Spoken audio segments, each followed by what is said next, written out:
Rob Black here. Look out!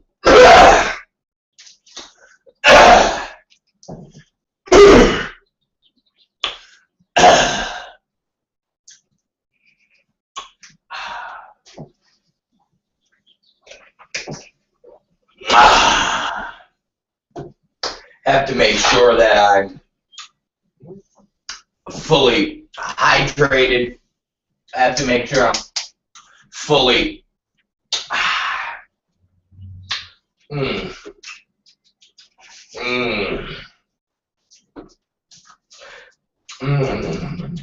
Okay. I think I'm ready now. I think I'm ready. I have to make sure I'm fully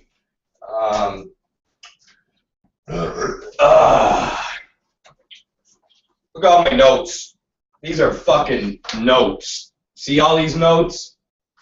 These are notes of things that I encounter during the day, during the night, things that I want to talk about, things that I think that go on in my head.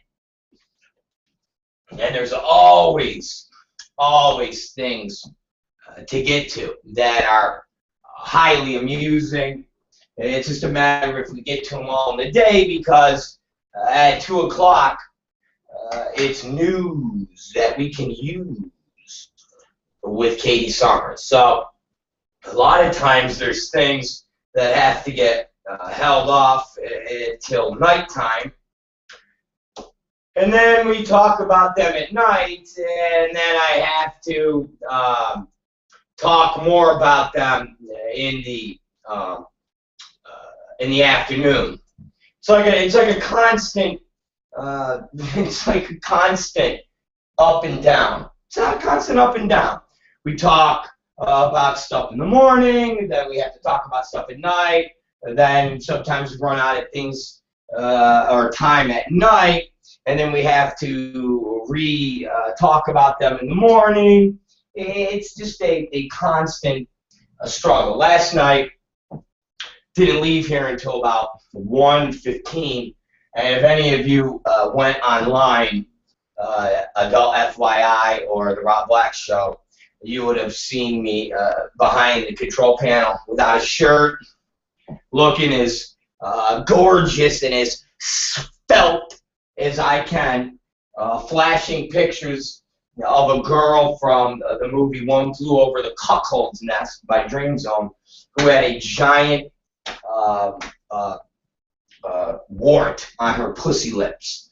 And I was playing with the vid blaster last night, and I was switching between me talking and the wart. So I would go check the wart out, check me talking, check the wart out, check me talking.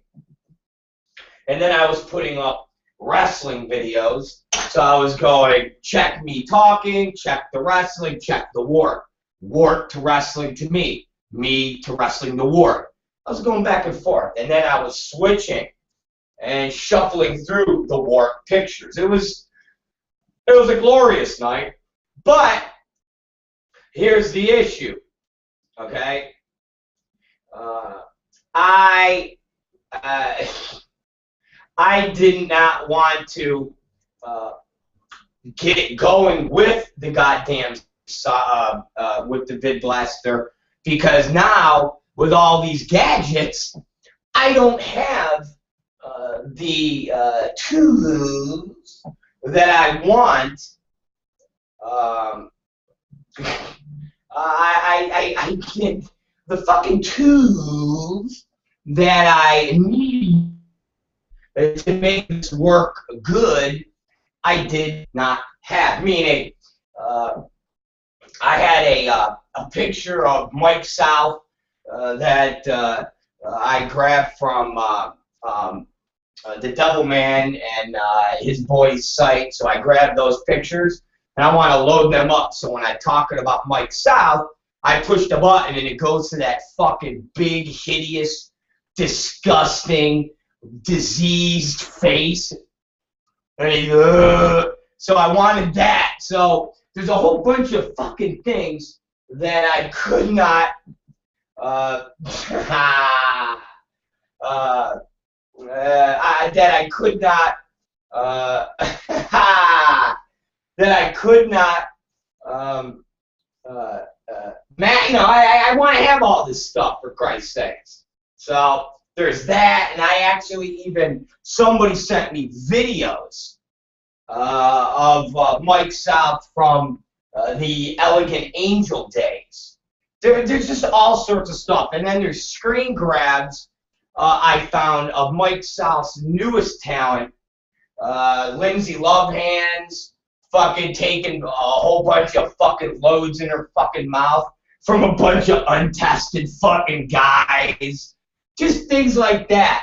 So I wanted to have this all added, because if I didn't do this properly, we'd just be sitting here, and I'd just be putting on a picture of Mike South, clicking it, and you guys would be like, okay, that is funny, but do you got us more? Give us more action.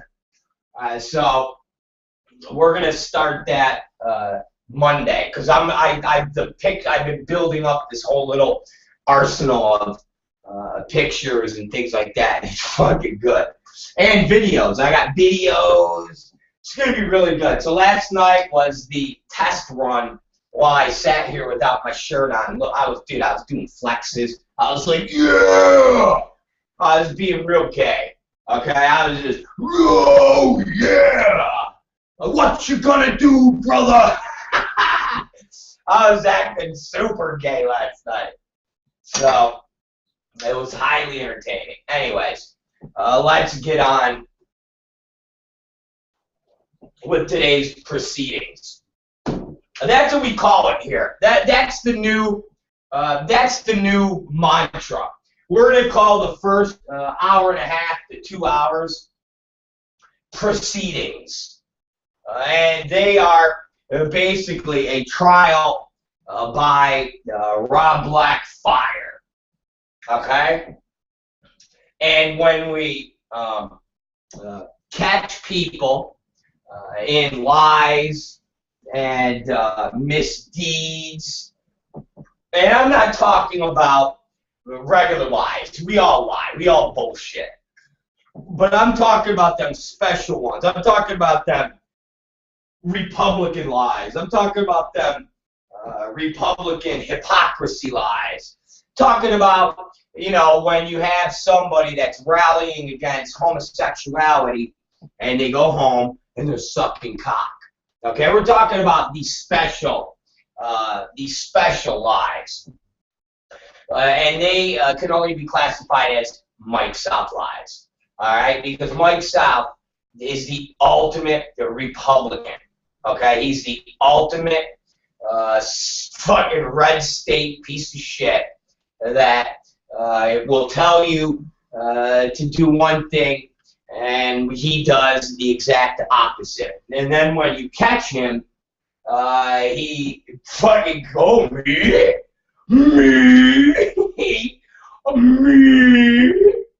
He did like that commercial. What? That's Mike South.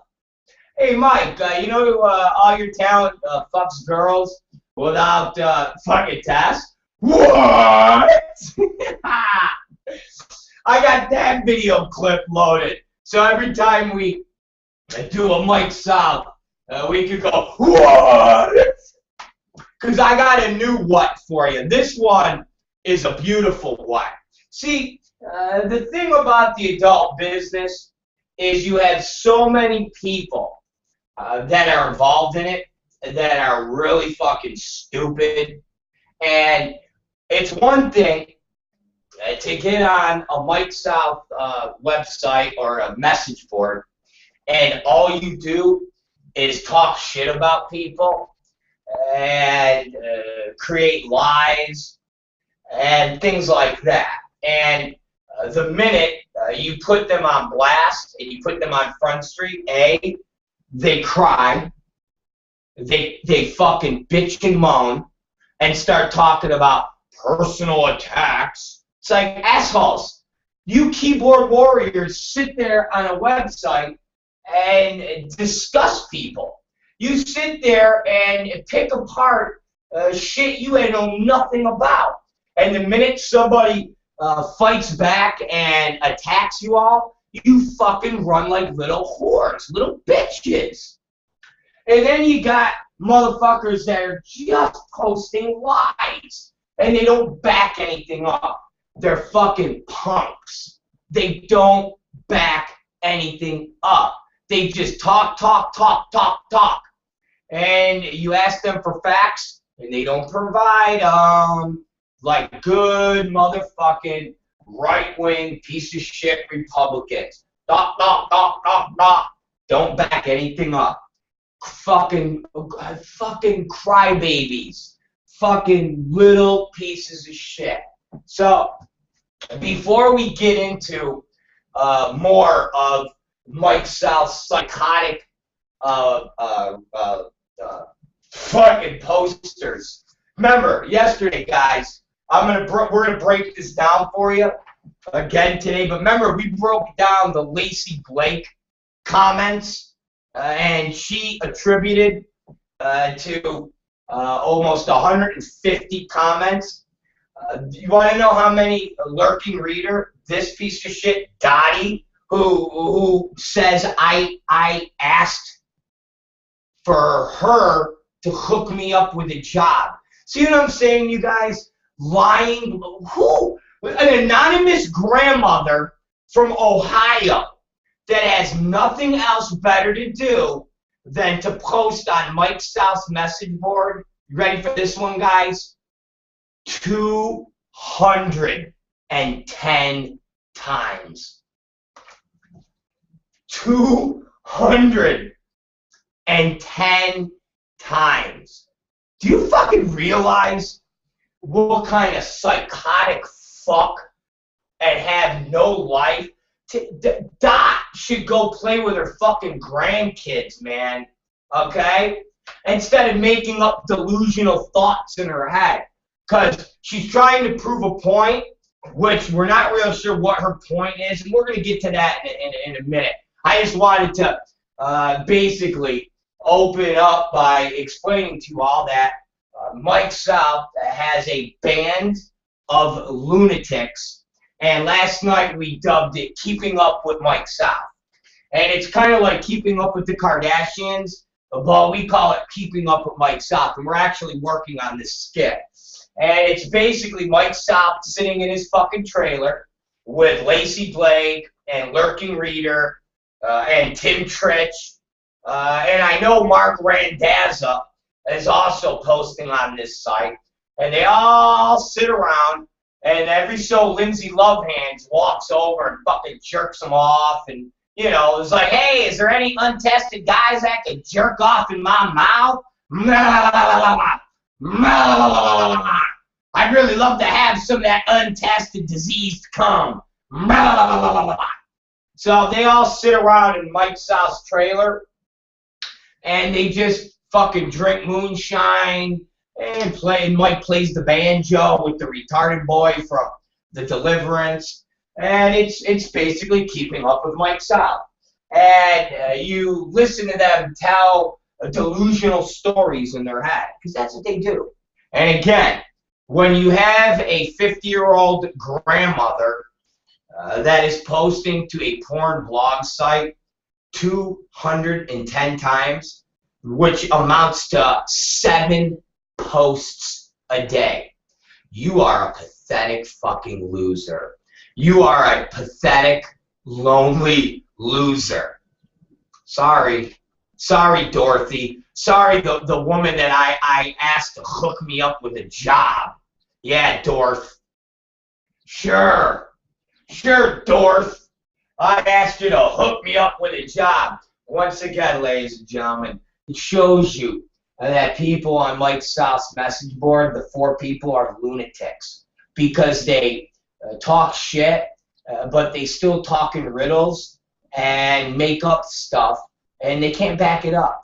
So they put out there, this is the shit I'm talking about. They get offended when you attack them and call them out, and yet their response is to make up more shit. So the response is, oh yeah, well, you're an asshole, and you asked me for a job. Who the fuck are you? Who are you? Well, I'm not going to tell you. Okay, so you're so important that I asked you to give me a job, and you don't want to tell anybody who you are. Why? If you're so important that Rob Black is asking you for a job, then I would be the first on the firing line to say, this is who I am, this is how important I am, and Rob Black is a bitch who asked me to hook him up with a job. Okay, yeah, makes a lot of sense. Let me go post on Mike South's message board 7 times a day, every day for the month of fucking March. I'm a real fucking winner. Dot. You're a fucking loser, Dot. You talk in tongues. You even fucking emailed me before, you fucking loser. You're a loser, okay? Tell me how I asked you, Miss Important Grandma, to hook me up with a job since you're so fucking important, asshole. Come on, we're all listening. Once again, I tell you, we got to come up with a new segment next week called just anonymous posters that can just, they'll just write and go, yeah, how you doing? My name is Slurp Down Cum, and I just want to tell you that Mike South once called me up and asked if he could fuck children over in my neck of the woods. And I said, no, Mike, you can't fuck children. That would be wrong. End of reader mail. End of post. Slurp Down Cum. I think that's what we got to do. Just have anonymous people write in emails, and they just fucking lie, and then we just post it. And we'll come up with more and more bullshit, because if you say the bullshit long enough and over, eventually people will believe it. You know, like a good Nazi propaganda. Like Mike South. For 15 years, he spewed the same lies over and over again. And guess what? He figured the more he spewed them, and he spewed them over and over, and every day, and louder and louder, then everybody would believe it. Well, guess what, Mike? Now that my handcuffs are off, and I've been exposing you for the piece of dog shit you are, and the fact that you're a fucking liar. Everybody that is associated with you is a liar. Your fucking Nazi propaganda machine is starting to crumble. Okay? With your anonymous posters led by Tim Tritch, the only guy that was involved with the only case that we know of that has 5 people coming down with HIV/AIDS on quote-unquote boy-girl sex and on-set transmission. And since then, we've had nothing in the business, and the newest cases that we've had were all linked to homosexuality, transsexual sex, and unsafe practices on a kink set. So these are the fucking newest cases we have. Since then, the only case we ever had was something Tim Tritch was involved in. Makes you kind of wonder, doesn't it, guys? Makes you kind of wonder. And that same person bounced from Mitch at AIM, and when all these cases came down, all of a sudden, willy-nilly went over to Michael Weinstein and worked with the people that are trying to say that the business was unsafe. Take a look at these AIDS cases. Very interesting. Very interesting. Huh. I'll tell you, if that's not if that doesn't sound like them nurses and those people that work in the hospitals that get caught for purposely infecting 50 and 60 patients with different diseases, with dirty needles and stuff, I don't know what is. Sure does sound like that. Woo! And then when you go look at Tim Tritch's posts, the guy talks about blowing up the adult industry, talks about blood being spilled, and then he starts singing Kenny Rogers songs. Literally, the guy does. That's what he's typing. That doesn't sound like too stable of a guy. That doesn't sound like a guy that you would want to be working in a building that handles potentially infectious blood. That can be basically put in a needle, which there are plenty of, dirty needles, and put inside other people to infect them. Not saying this ever happened, but I'll tell you this.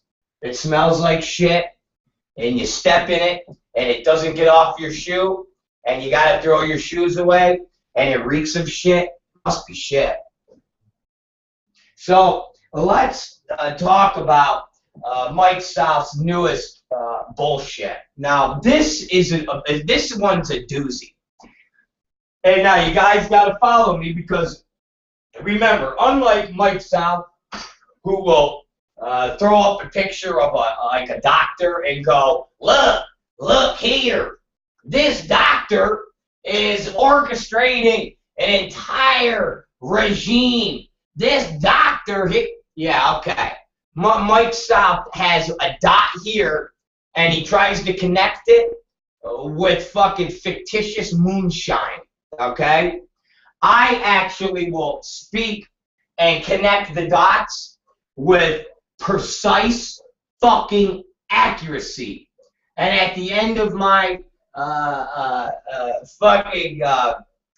speech, the only thing people could say is, Rob Black is a kazoo and he's an asshole. It's like, okay, I get it, but you haven't disputed what I said, fuck sticks. Anybody can call somebody a name, but it's when you call them a name after you just proved a point that they were all full of shit. So we're going to start right now. Now, for as long as we have been listening to hillbilly boy Mike South ramble on about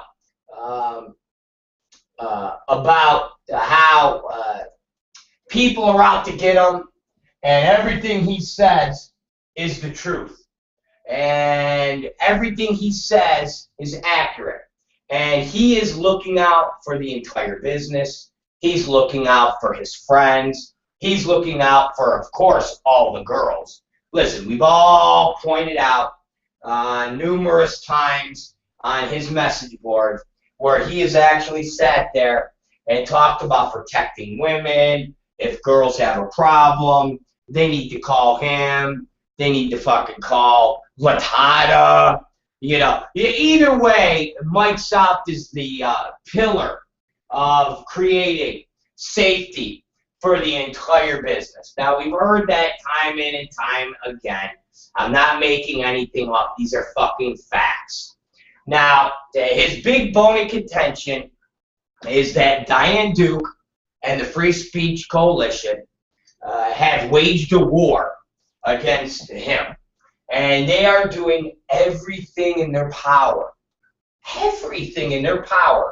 to destroy him, okay, and ruin him, because they are evil, dastardly people.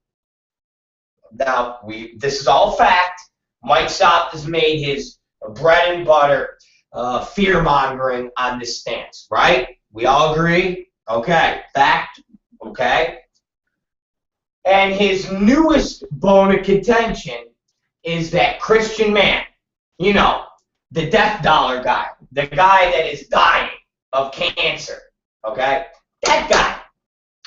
This fucking guy, Christian man, who we have no love for, but when things are done and said that are completely ridiculous, we point them out, especially from a hillbilly boy, Mike South. So, Mike South's new bone of contention is that Christian man, who's one of the board of directors of Free Speech Coalition, is now paying and has been paying Sean Tompkins, Ari Bass, and the Real Porn WikiLeaks to basically set out to destroy Mike South's reputation and his website.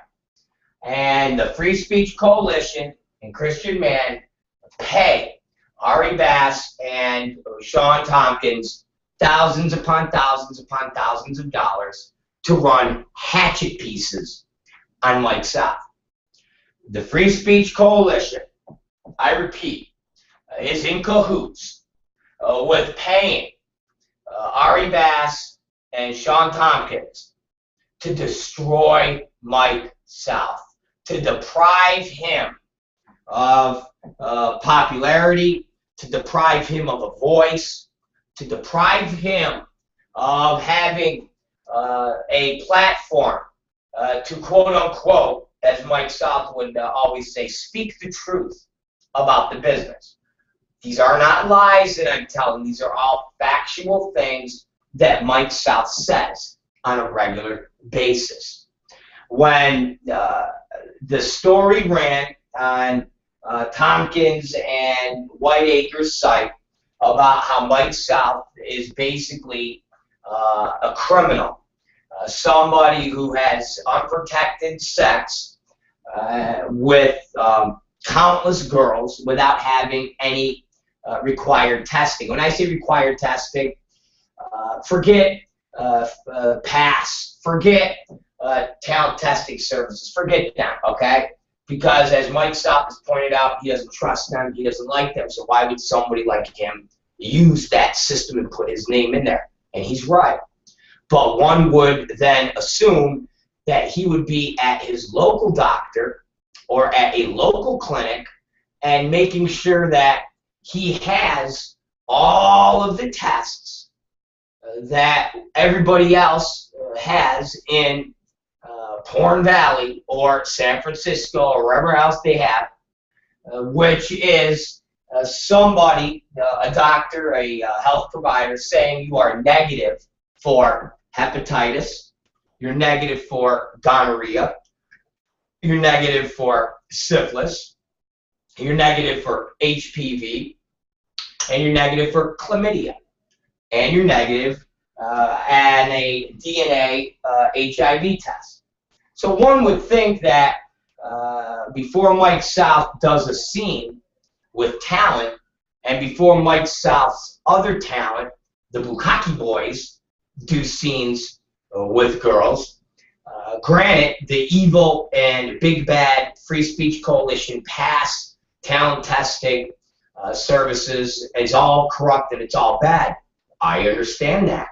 But one would think that he instead would have a piece of paper showing negative test results for all of these diseases from a local Georgia health provider.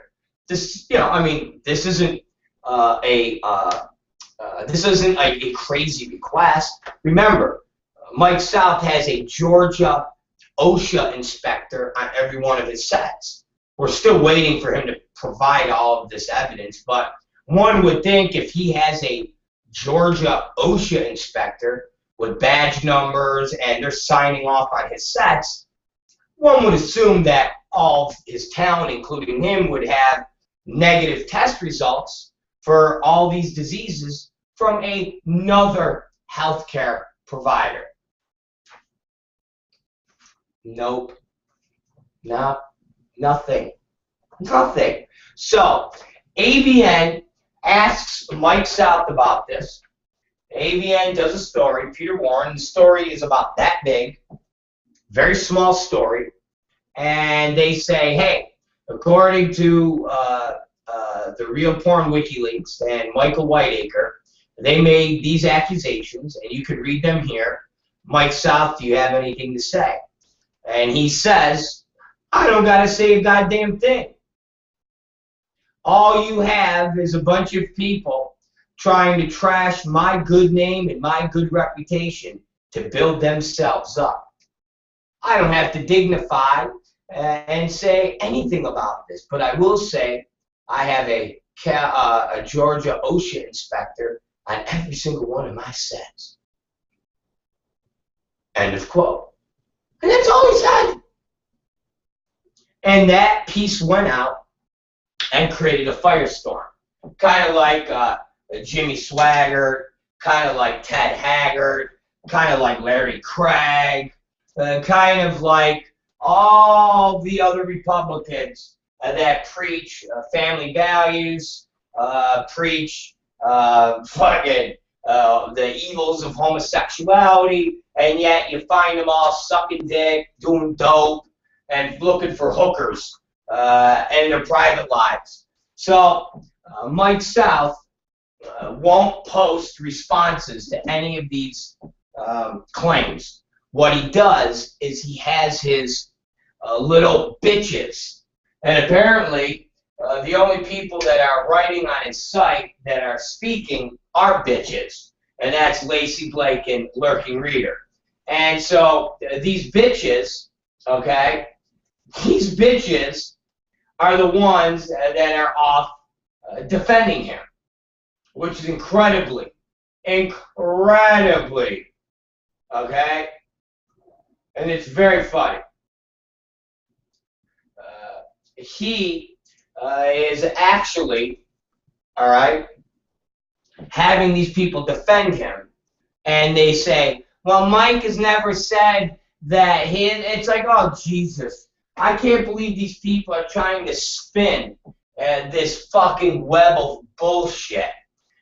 Again, Mike South says nothing until, I don't know, 2 days later, 3 days later, he does a post where he accuses tons of different people in the business for not using the PASS system. Talks about Axel Braun has never took an AIDS test, which is quite amusing to me because Axel Braun I didn't know was a bukkake guy. Talks about Whiteacre, talks about Katie Summers, goes home to me, and I'm not in the PASS system. Again, stuff that Mike South knows nothing about and is not pertinent to him performing in sex scenes with talent, and he's untested. And yet he screams to everybody else about the testing procedures, and that's what everybody seems to be forgetting. It has nothing to do with the testing system. It has nothing to do with Free Speech Coalition. It has to do with a man who is from the South, a red state, who is professing virtues and values that he himself do not practice. That's what it's about.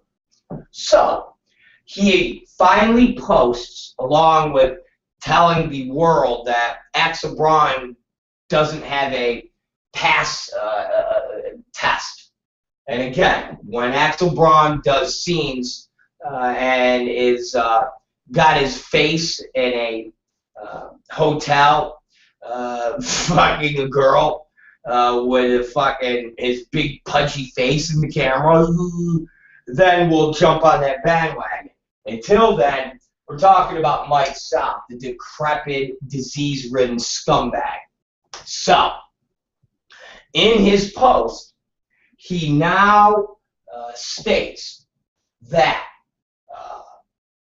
AVN ran a hatchet job at the behest of Christian Man and Free Speech Coalition, and that Free Speech Coalition is paying Sean Tompkins, Ari Bass, to ruin him.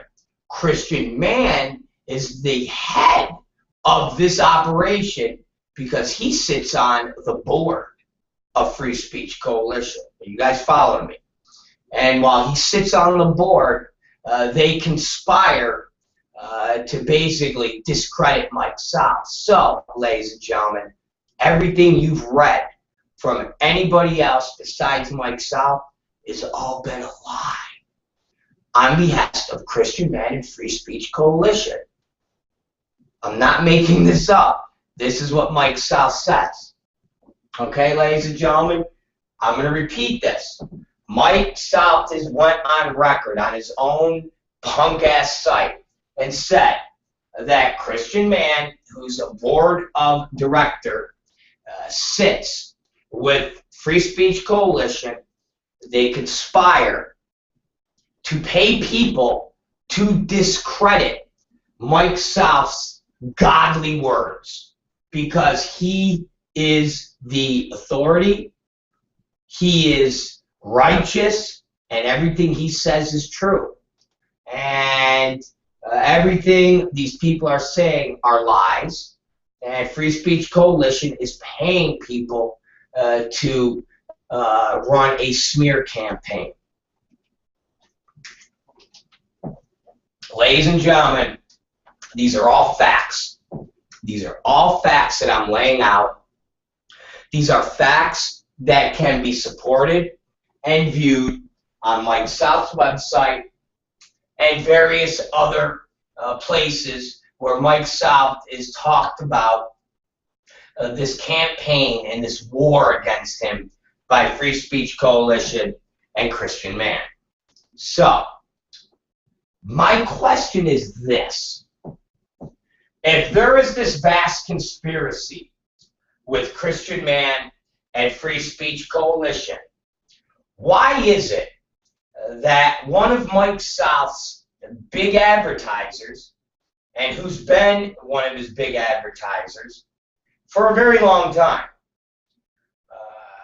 why is it that that advertiser happens to be a supporter and a advertiser of the Free Speech Coalition, and more importantly, one of the partners of this advertiser sits on the board of Free Speech Coalition?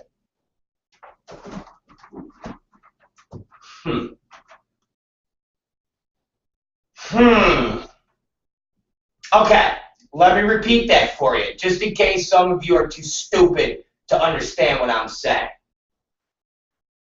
Okay, Mike South has an advertiser who's been with him for a very long time. Okay, and they have 2 placements on his site where they have ads. And this advertiser also advertises on their site for Free Speech Coalition. And this advertiser, the people that are involved with this company, matter of fact, they're partners with this company, they are also sitting board members of the very same organization that Mike South says has been plotting to destroy him for years and years and years, and with this new round of information that has come out, which Mike South claims are all lies, have been all orchestrated, have been all manipulated, and have all been made up by the very same organization that his advertiser sits as a board member with Christian Man. Again, it's called Keeping Up with Mike South. And it's just a fucking trailer park full of fucking inbred assholes who make up shit out of the thin blue air. And then they make everybody believe in the lies. They are little Hitler youth. Create a big enough lie and tell it over and over and over, and people will eventually believe it. Well, guess what, Mike South? I'm the United States of America, motherfucker, and I'm here to destroy you, you Nazi, right-wing, red state cocksucker. That's what you are. Okay? That's what you are. Ladies and gentlemen, if you go to Mike South's website, he has 2 big ads for a law firm called J.D. Odenberger and Associates, xxxlaw.com. Now, when you click on J.D. Odenberger and Associates, you're going to see a real pretty website. And you're going to realize that this website is very much involved with pornography. You're going to see that the people that are involved in J.D. Odenberger Free Speech Coalition is advertising on a website that is advertising on Mike South. But, you say, Rob, can Mike South control a banner on someone's site? Ladies and gentlemen, it gets even better! Now, when you scroll down, only one up there, right? Come on, everybody shake your head and go, right. Okay. So when you scroll down, ladies and gentlemen, and it says, contact us at 115 South LaSalle Street, Suite 2600, Chicago, Illinois. Just sitting around, just standing there like this. And Lindsay Lovehands is like, I want the diseased calm. Nom, nom, nom, nom, nom, nom, nom. I want diseased calm. Nom, nom, nom, nom, nom, nom, nom. Can I have some diseased calm? Nom, nom, nom, nom, nom, nom, nom. And then when that's all done and somebody takes a picture of it, you know what he says? That picture's doctored. That's not really happening. It's got to be from Christian man in the Free Speech Coalition. Yeah. It's all plot from the Free Speech Coalition. Mike, do you realize that you have people that are part of the Free Speech Coalition that are advertisers of yours, and they're, hey, people are just playing both sides against the middle. Really? So when Christian man is plotting with the other board members, Reed Lee let's get him. Let's get him. Keeping up with the Mike Souths. That's what it's called. Keeping up with the Mike Souths. Just a fucking crew of retards. So, Reed Lee. And Reed Lee used to actually, I think, be like a fucking chairman or a president of Free Speech. I think Reed Lee was there before Diane Duke. So Reed Lee has been part of Free Speech Coalition for years and years and years and years. And he's part of Mike South's website for as long as I can remember. But he also, in his part-time, conspires to ruin Mike South. I know, isn't it? Are we seeing the fucking abominable snowman somewhere? Is there a Loch Ness monster? Is the Malaysian jet parked in a runway in Washington somewhere? And were you going to use it to bomb I mean, seriously. Again, how anybody can fucking listen to Mike South and his line of bullshit and the stories he says about people, and the fact that everything he says is bullshit. It literally is bullshit. The guy is a fucking menace. The guy, and I'll say this again, any talent from last week when Mike South was outed for putting talent in dangerous situations, from that point forward, when we find out that any legitimate talent, not these skevosa scumbags that Mike South shoots when you go look at his site, when we find out legitimate talent has worked for this guy, you will be outed and you will be blasted and you will be ostracized as far as I'm concerned. Now, if any other sets or any other production companies do, that's up to them. But I will do my very best to make sure no girl ever works for Mike South again. If you work for Mike South, that means you're a dirty piece of shit. That means you don't care about tests. That means you don't give a fuck about what strangers that Mike South pulls out of his fucking degenerate play box that are full of disease coming in your mouth.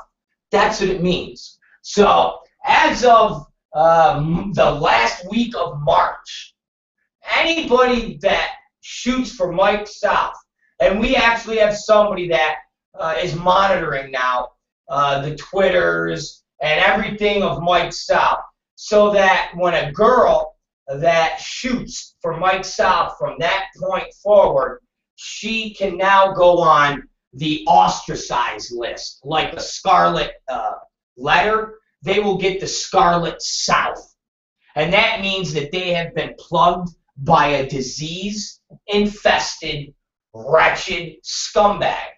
And when you come up to the valley, that means you need to be excommunicated. That means you need to be ostracized. That means you are the lowest form of fucking woman there fucking is, because you couldn't refuse the couple $100 that this sick, twisted fuck pays people to have 7 untested guys from fucking Georgia jack off in your mouth, so that he gets heat and tries to play it off that there's a grand conspiracy against him involving Free Speech Coalition and this very same people that advertise on his fucking site. This guy, if this guy was real, he would be done with J.D. Odenberger. J.D. Odenberger and Reed Lee are sponsors and supporters of Free Speech Coalition. Reed Lee is a member of Free Speech Coalition, and yet Reed Lee advertises on Mike South's fucking website. How does this make any fucking sense? How does it make any fucking sense? As far as I'm concerned, and maybe I'm a little bit too smart and the rest of you are too fucking dumb, but as far as I'm concerned, this takes Mike South's theory that there's this grand conspiracy with the Free Speech Coalition board members led by Christian Man to ruin him. When one of the board members, Reed Lee, is part of an advertising block on Mike South's website. Because if you go to Mike South's website, J.D. Odenberger is the top banner above stripper facials and is the bottom banner before Bailey Brooks from Bukkake appeared. So J.D. Odenberger has 2 nice banners on Mike South's site. And guess what? These 2 banners go to a website that advertises for Free Speech Coalition, and one of its partners is a board member of Free Speech Coalition. So, ladies and gentlemen, riddle me this, motherfuckers. Riddle me this. Again, tell me how any of this makes sense in the Mike South's theory that everything that is ever said about him are lies. Tell me how any of this makes any sense that that people like Whiteacre and Tompkins are all getting paid by Christian Man and Free Speech Coalition to run smear campaigns. How does this bolster Mike South's contention that I'm kissing up to Christian Man? I know, the death dollar. The death dollar, and putting up pictures of John Staliano and Joey Salvera, calling them the bug chasers. How is this contention that I am sticking up for Christian man because I'm waiting for some of the money that he pays Free Speech Coalition to run a horrible hatchet job on Mike South. Think about the fucking lunacy that Mike South is fucking spewing out. It's almost as lunatic like as his own posters, who literally post on his website. 3 people are almost posting close to 600 times. So Mike South's big site that he tracks with Alexa rating that can be completely manipulated, but he doesn't. AVN and XBiz do, but he doesn't because he's very honest. That same popular website and popular message board has 3 posters that post for a total of almost 500 posts. That accounts for close to like 18 posts per day when he puts up a category. So when he puts up a category and says, what do you think of Free Speech Coalition being scumbags? And you go and see, wow, 36 comments. Half of those comments are from 3 people. That's not a very, it's not a very broad range of popularity amongst the website of people that are giving their, it's 3 fucking people. And then when you throw Mark Randazza in there, okay, now you got 4 people. And then you throw in Mike South occasionally chiming in. You got 5. I mean, literally, you got nobody. You got nobody. Nobody.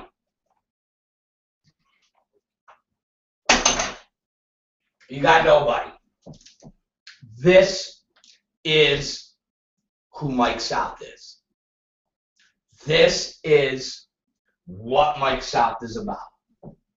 This is what Mike South does. He is a fucking liar. He is basically a Nazi profiteer. Okay? Literally, this guy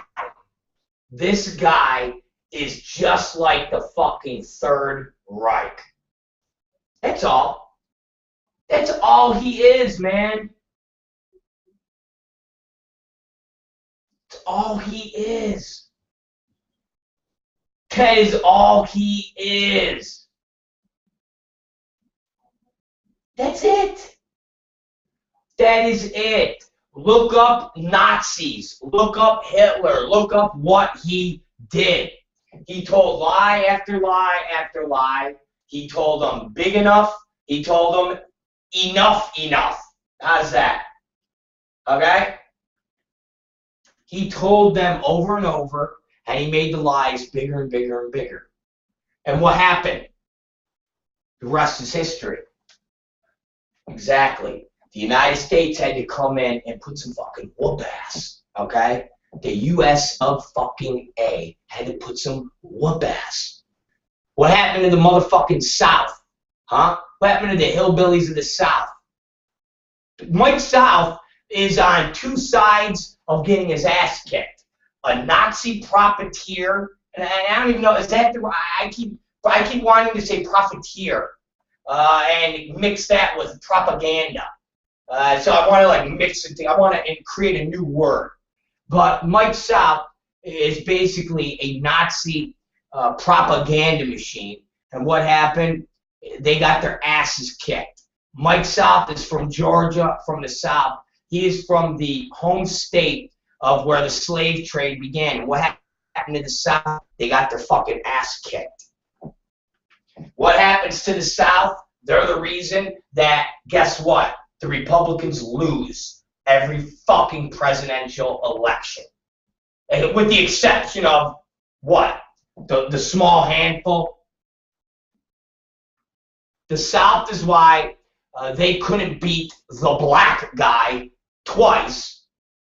The South is why they're not going to beat the chick. The South are a bunch of hate-mongering scumbags that still run around with a Confederate flag. That is the exact same thing as the Nazi fucking swastika flag. It's exactly what it is. So Mike South, you, my friend, are on both sides of getting an ass whooping. Nazi propaganda, ass whooped, and the South, ass whooped. And here's your fucking bitch-ass website in the porn business, and Rob Black is kicking your punk ass. Take your conspiracy theories, your lies, and stick them right up your ass, you banjo-playing fuck. Take your fucking 4 little bitch-ass posters, wipe their fucking asses with your fucking mouth. You have nothing but bitches. You got nothing but hoes.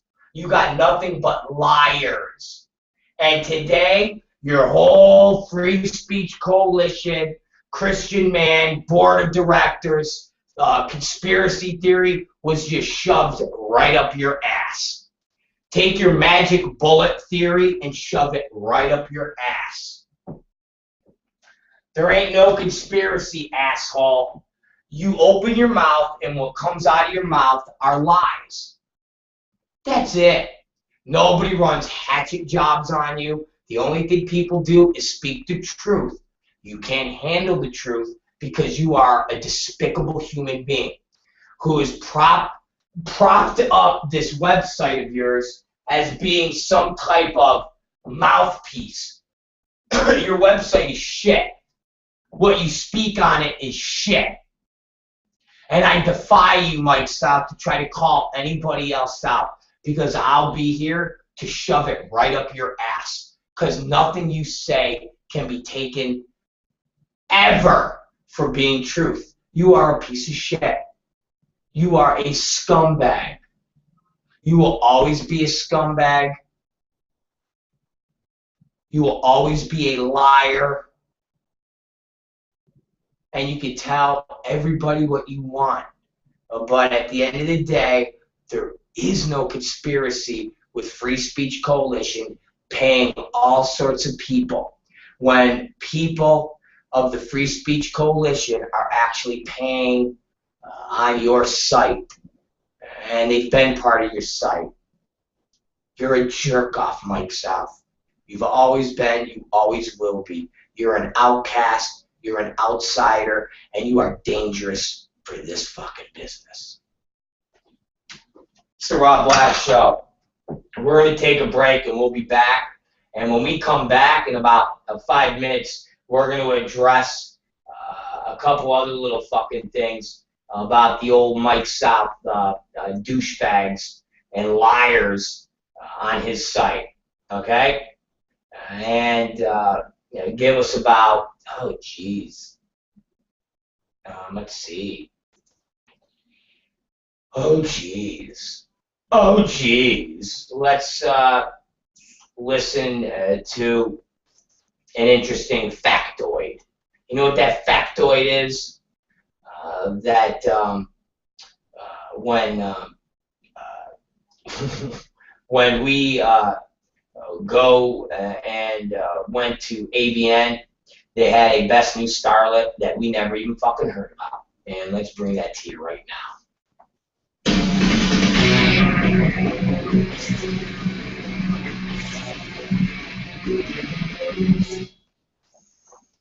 Ladies and gentlemen, we are burning out. How's everybody doing? And we are live. You understand that? We are live. We're not taped. We're not taped for broadcast. We're not taped for live later on in the next year. We're fucking taped nothing. We're taped to fucking put on YouTube later. What we are right now is beaming to you high atop the world's dirtiest, grungiest motherfucking strip club in the entire United States of America. We don't fuck around. We don't play games. We don't. That's not what we do here, okay? We are professional. We don't joke. We don't fucking... People are like, what are you fucking talking about, you retard? I know, okay. All right.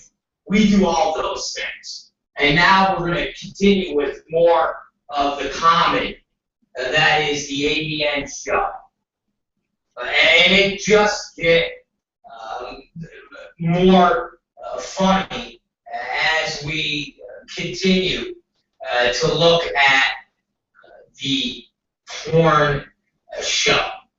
Now, ladies and gentlemen, I'd like to first address is an award that every girl that gets into this business is obsessed. Seriously, every girl in this business is obsessed with this award. And I wanted to touch on it a little bit for my Blog Talk fans because they're going to be leaving us in about 13 minutes. And that is an award that is called Best New Starlet. Yes. Okay. Best New Starlet Award is something that is unbelievably coveted. It's something that everybody wants. And it is like one of those awards that is supposed to springboard a girl into superstar. Seriously, I'm not bullshitting. It's that award that, and I'm telling you, every goddamn girl next to the performer of the year, that is the award that all the girls fucking, when they get into business, that is the award that they want. Now, this year, we had a winner. The winner of this award was somebody that I never fucking heard of. And the general consensus of most people in the business never fucking heard of either. And those who actually heard of her could only come up with, I don't know, 3 things that she had done that anybody would have heard. And so the concept that this girl would become the best new starlet is completely perplexing to me. And this girl's name was Mia Malkova. Exactly. Who the fuck is Mia Malkova? Ladies and gentlemen, never fucking heard of this fucking broad. And when people actually said, oh, well, she did this movie, and I went, what the fuck is that? And they went, oh, it was a movie from Hard X. I go, what the fuck is Hard X? Oh, that's a movie by Mile High Distributing. I go, 10 John Play. Oh, okay. Yeah, and Mason did. Oh, yeah, and okay, what else? What else has this girl been in that I would know? Because, ladies and gentlemen, I want to read you the list. And to go through the entire list is absolutely retarded because there's a couple girls on here also that I've never fucking heard of who, in a million years, I never fucking get it. But I'm going to read you girls that I've heard of that are out there getting their assholes plummeted and doing everything known to fucking man, and they didn't win Best New Starlet. And I want to explain, all of you girls that didn't win Best New Starlet, how does it feel to pay for award show dress? How does it feel to pay for, rather you're giving up your pussy for your free room? or you're actually laying out the money for your room and the 4 days that you're there. Because I know companies ain't paying bitches anymore to fucking sign. So it's like, oh, you want to sign for us? Cool, you can sign for us. Ain't paying you nothing. We're back, so ladies and gentlemen. So you girls that had to pay the $200. Sorry we took a little bit longer than we were going to take. Well, actually, it wasn't that long. I was, and I'm not going to take another break, but I wanted to go over some, I wanted to go over a bunch of stuff that I needed to do behind the scenes, but my staff was asleep in the other room, so I couldn't go over that stuff. I couldn't go over that. My staff was asleep in the other room. So, we'll get to that later. We'll just forge on and get going. So, let's take a look here. I'm trying to see what I wanted to kind of switched up a little on some of the stuff that I was going to go over. But, oh, man, it's all right. It's you know, what the fuck is a shockwave on the computer? Does anybody know what that is? That's like a virus, right? That's like a fucking virus. When the browser freezes up and it says shockwave is not responding, and it says it doesn't have a fucking plug-in or something like that. That's like the shockwave, or that's like a virus, right? It's gotta be. It's just fucking horrible, man. It's fucking horrible. It's fucking annoying, and it annoys. It just kills me. All right. We're going to.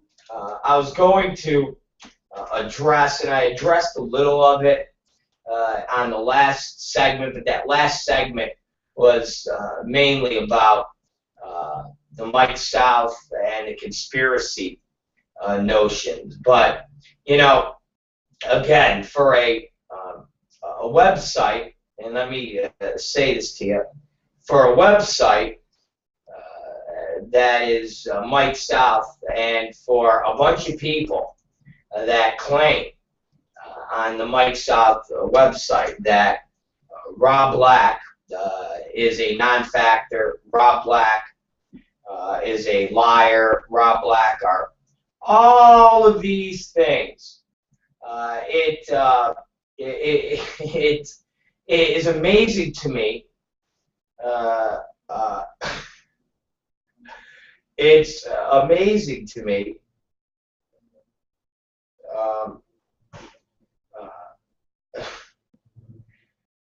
It's amazing to me.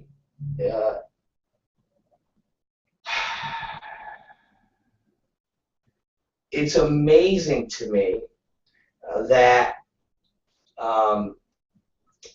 you actually, when you look at the people that post and the stuff that Mike South says, and when I say post, remember, you have keyboard warriors. You have people that are you know, they hide behind their keyboards. But more importantly, when these keyboard warriors start actually posting as if they are authorities, and they then in turn call you out. Now, let me explain something to you, lurking reader, Grandma Dorothy, if that is who you are. I have a name, and my name's Rob Black. I don't hide behind fake names like you do. Now, let me try to smarten you up a little bit. Now, if you could explain to all of us, because you opened it up, and let's see if you can back your words up, fuck stick, okay? Can you back your words up? Or are you not going to be able to? Okay? Or are you just going to hide because you're a little fuck stick? Now, the retard that is Lurking Reader, or as they said the other day, Dottie. Okay? I say Dottie. Dot. But their name is Dorothy. Okay? I would love to know when I ask you to hook me up with a job. Is there any way that you're going to be able to back up this claim, or are you going to lie to everybody and be a fucking bullshitter? Can you tell us? Because, like I said, what this person says is the kazoo is either constipated or got the runs. Might also explain his preoccupation with begging for sex. Okay? Again, you hear how this is Mike South's retarded, lunatic message board posters. This person has posted 210 times on a porn message board. This person posts 7 times a day, every day. That, ladies and gentlemen, is a fucking lunatic. And it just shows you the kazoo is either constipated or got the runs. Might also explain his preoccupation with begging for sex. What the fuck are you talking about? Being tech ignorant, I forward emails to Mike South, who can link whichever one kazoo thinks is going to tell you something you don't already know. The only thing I can think of is how he asked this anonymous nobody to hook him up with a job. Okay. Isn't that interesting, guys? No, seriously. This is seriously what Mike South speaks of. Like, again, I got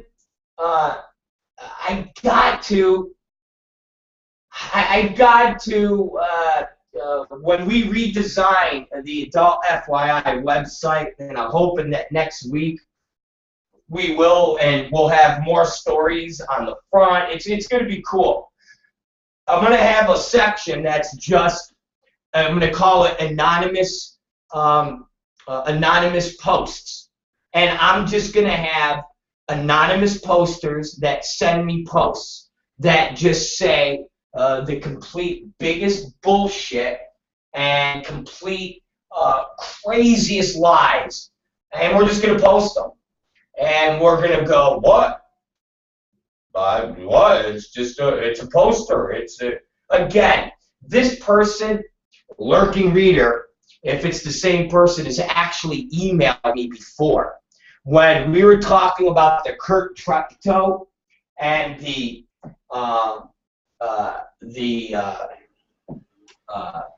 pedophilia stuff, this idiot Lurking Reader actually was hitting me, and they hit me with 2 emails saying all these cryptic things, especially the line about my buddy the geezer lawyer. My geezer lawyer. Again, a Lurking Reader, and I know you're listening to me, and if you are a woman, which I beg to even differ on that, I think your fucking post was bullshit, and I think Lacey Blake's post was bullshit. But regardless, Lurking Reader, you're a fucking loser, okay? You're a gutless, spineless loser. Do you hear me? Do you fucking hear me? While you hide in Ohio, you're a fucking 50-year-old. What do you say? You're a 50-year-old grandmother? You're a fucking 50-year-old loser. Okay? Do you get that?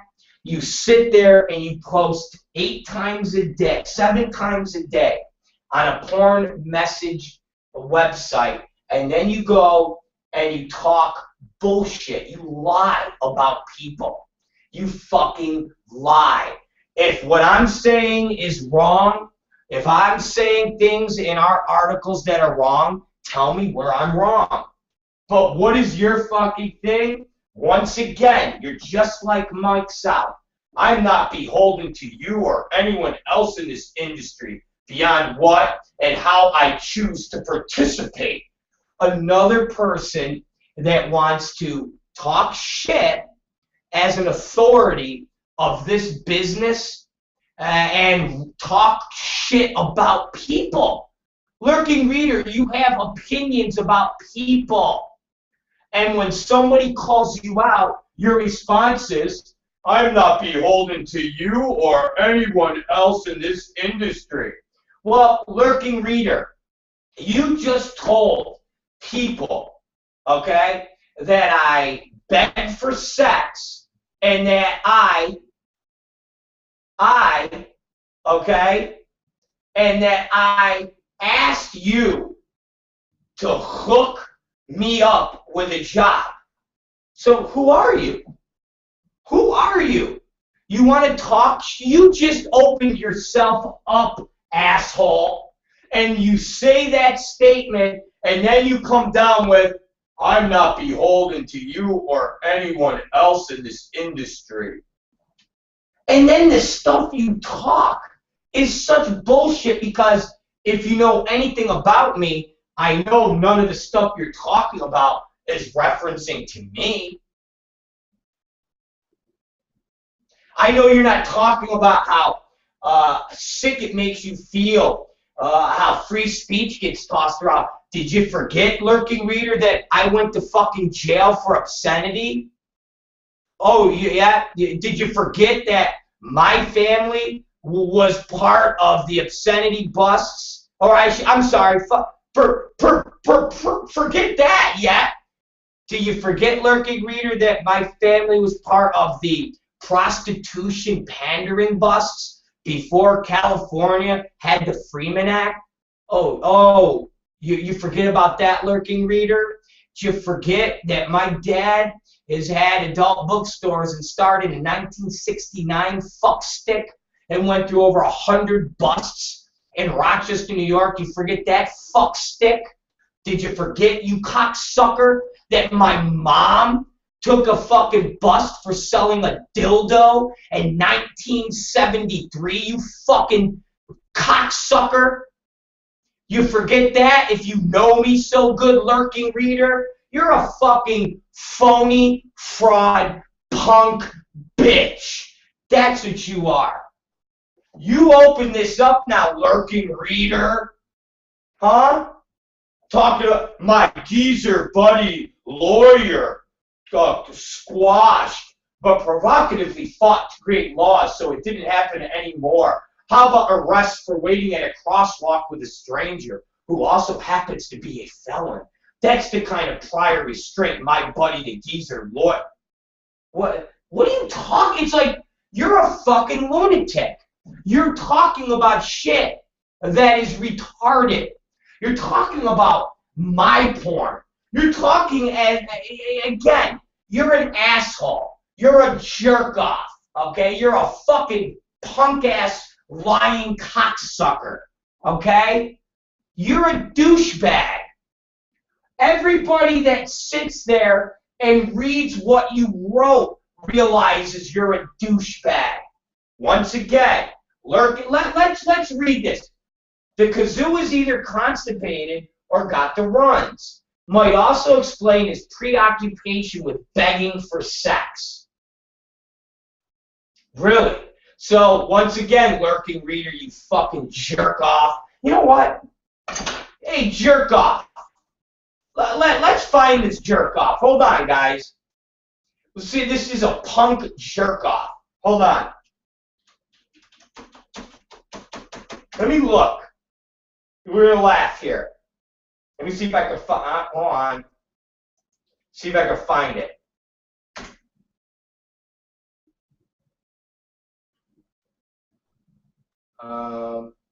Let's see here. Hold on.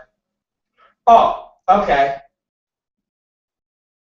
So here's this jerk-off's email. We're gonna email this fucking loser right now, since they're big tough guys or tough girls. So come on, loser fuck. That's gonna be our title of the subject.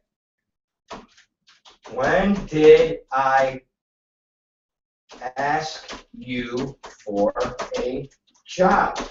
Fuck stick.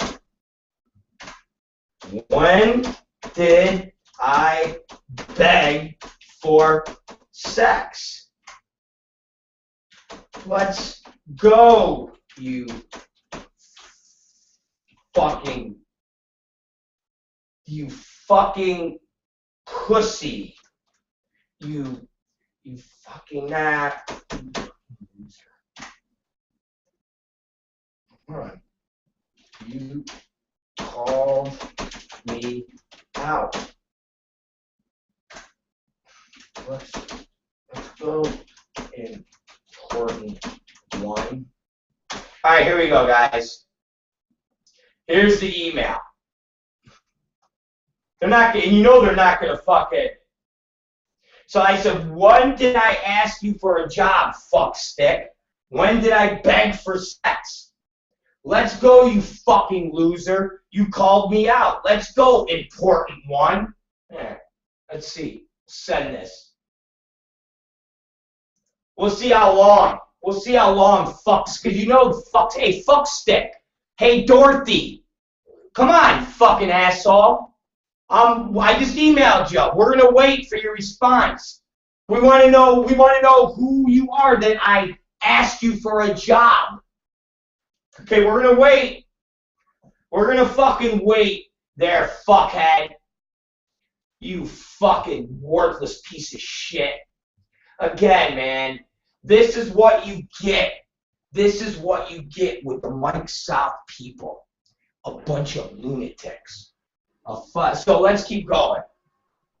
So, of course, it would seem Kazoo and some other folks think they are somehow entitled to keep vetting on me before my words will carry any meaning.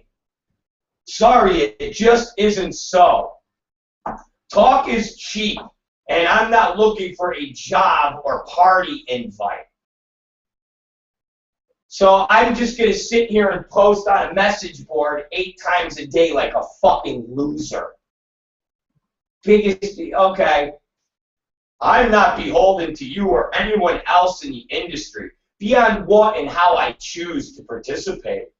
Do you think I give a shit about waiting for someone to recognize or approve of my family or associates that exposed me to this business before most of you were even alive? Really? Again, this is somebody that's talking as if they're important and as if they are meaningful in this business or their family is meaningful, but yet they won't say who they are, which means who they are is worthless. Their family is worthless. Their associates are worthless. This is a want to be. Okay, do you guys understand what that means? They are a want-to-be. Okay, it's kind of like the wannabe gangsters that used to run around here, and when my dad had to slap the shit out of them. Okay, that's basically what this fucker is. It's a want-to-be. That's what this motherfucker is. A want-to-be. A want-to-be. Okay? If I did, I would have been name dropping to get my foot in the door of your party. Really? Who could you name drop, asshole? Who? Who? To get into your party. Yeah. Okay. What name? Because the people you know, Dorothy, you fucking coward, people you know are fucking losers. That's the bottom line. The people you know are losers. Okay? Sorry. The people you know are losers. I'll tell you, Dorth and everybody else, the only people I know that are involved in the porn business and would know anything about porn that are in Ohio is the GVA Cleveland crew. And I could never fathom that somebody of Lurking Reader would be anybody from the GVA Cleveland. I can't fathom that you would actually be getting these types of posts from anybody that works for GVA Cleveland. Other than that, I don't know any porn people that are influential, that have any ties to anybody important other than the GVA Cleveland crew that are in fucking Ohio. Not a fucking word. Not a fucking person. Okay? And I'll tell you this. If anybody from the GVA Cleveland crew is writing as a Lurking Reader, then I've lost all respect for anybody associated with the fucking Kamen family or fucking Sturman family. Seriously. Fucking seriously. So, here we go. Let's continue. Instead, I walked in the front door via site registration, and I've been speaking my piece. Frankly, I couldn't give a flying fuck whether you read what I say or not, nor do I care about your Twitter wars or anything else you're blowing up into mass proportions because you have no clue what a real war looks like. Oh, ooh, I have no... See, this is typical of coward, bullshit, wannabe tough guys. So I have no idea what a real war looks like, but this person does. Who's this person? I'm not telling you. Who the fuck does that? If this person is so important and has so much stroke and has such deep-rooted ties with people who know what wars look like, why would they not say who they are? If this person has any respectability, they would say who they are. They would literally go, "This is who I am, motherfucker. Take that." Slam dunk. Shut up. This fucking person, listen what they... You don't know what wars are. So you do, Lurking Reader? You do, Dorothy? A 50-year-old grandmother, Dorothy Dot? Really? Really? So you know what wars look like, Dot? You fucking jerk off. Hi, I'm Dorothy. Rob Black. You don't know what wars look like.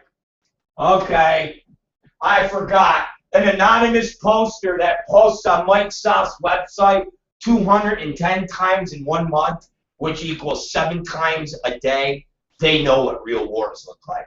Because Dorothy is just a fucking warrior, man. She's a little Larry Flint. Let's call her that, Little Flint. Come, hey, Dorothy, you are Little Flint. Fucking Little, we didn't know that there's a Miss Little Flint in the in the entire adult industry's midst.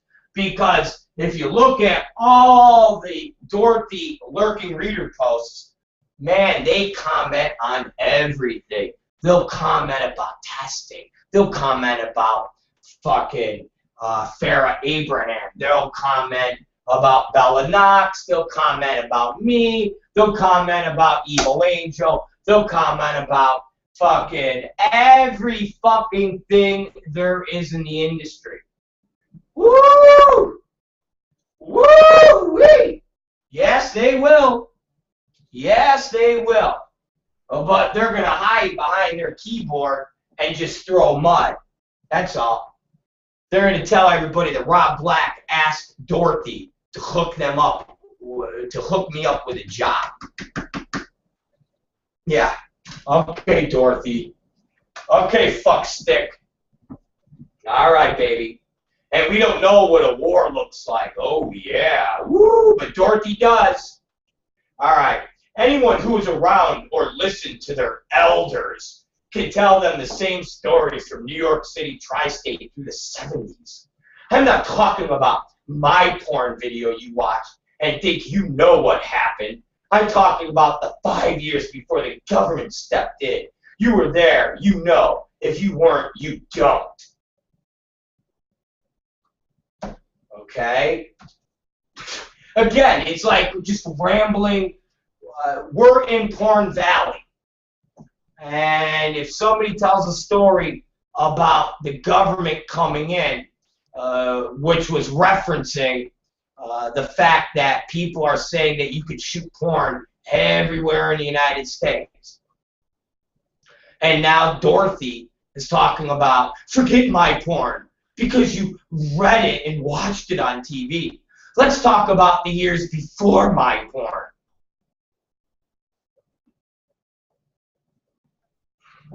Okay. All right, Dorth. What do you want to talk about? What do you want to talk about? What do you want to talk about when Deep Throat was playing in fucking movie houses all over New York City? Is that what you want to talk about?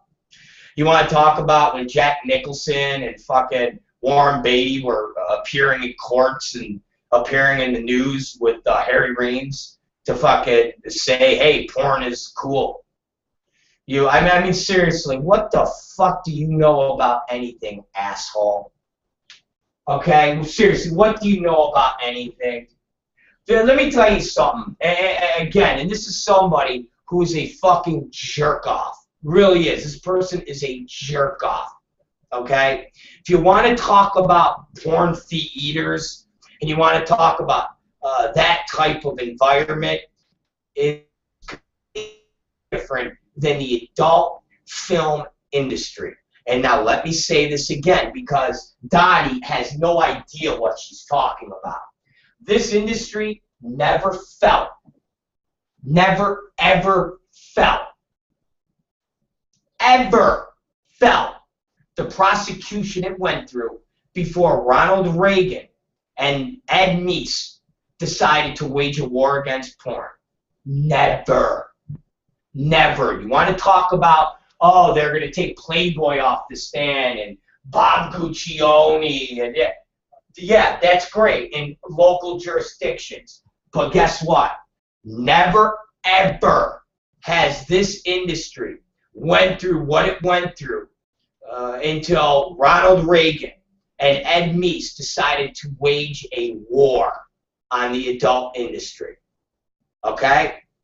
Jimmy Carter never set up panels and had books this big detailing pornography and about the fucking scourge that it did. They never took a platform, okay? They never took a platform against pornography until Ronald Reagan came in office. These are facts, okay? You want this asshole stuff in New York to the tri-state.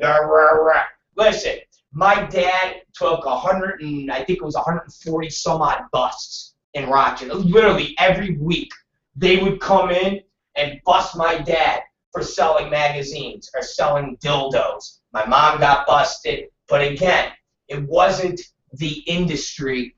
It wasn't the President of the United States. It wasn't the Attorney General. It wasn't senators. It was isolated pockets of the United States of America. They were just like Larry Flint was shot. Why he was shot? Because some guy said he didn't like the fact that he could pick up a magazine in the store and see a black guy fucking a white girl. That wasn't and had nothing to do with the President of the United States. So Dot here, Dorothy, can fucking talk all she wants, but she has no idea what she's saying. Okay, she really doesn't. This industry had never come under fire until Ronald Reagan came in. Okay? Ronald Reagan and Edwin Meese started the gold rush of going after porn. And from that day forward, they ushered in the era of the Christian right. They ushered in the era of a Republican's platform being against abortion, okay, against pornography. These were all of the talking points that raised Republican conservatives money. This is a fact, okay? So all these things that dude, in the 70s, you actually had Bob Guccione making Caligula that had mainstream actors in it, and you had people like talk shows, okay, where they would have Bob Guccione and Jerry Falwell on, where they would debate pornography. And you actually had people totally in favor of the people's rights to look and view adult material. Again, this fucking retard Dorothy seems to forget the 70s, the Bee Gees, the Village People. There was not this scourge on pornography like what happened when Ronald Reagan came into office. You had pockets, and that's it. Again, the 70s, fucking the 70s, the disco era, okay? When every pornographer thought that pornography was going to be in the mainstream world because you had Warren Beatty and Jack Nicholson with their arms around fucking Harry Reams, okay? Talking about fucking Harry. If Harry goes to jail for making a pornographic film, then what's that mean to Hollywood? That wasn't in the 80s. That was in the 70s. Okay? The movie Deep Throat that was playing, and everybody was talking about it. Everybody, in the mainstream, top to bottom, talk shows were talking about it. Yeah, real big scourge on porn. Fucking again, man. When you listen to these fucking people that are posting on Mike South's website 210 times, and they're saying, I'm begging them for a fucking job? Really? When? Who are you, asshole? Because none of your statements are real, and what you're saying is lies. Fucking lies. Once again,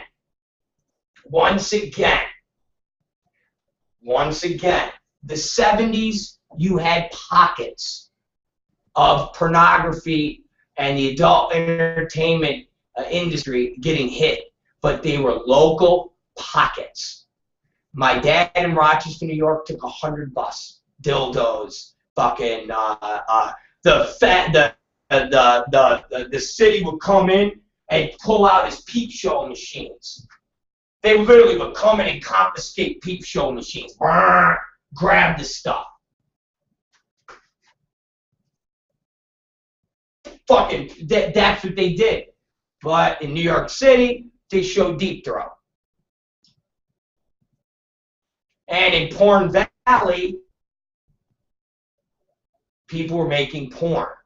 But when Reagan came into office, ask everybody that was in this business that was around in the 80s. They literally, before the Freeman decision, they literally would have to go through secret meetings just to make a movie.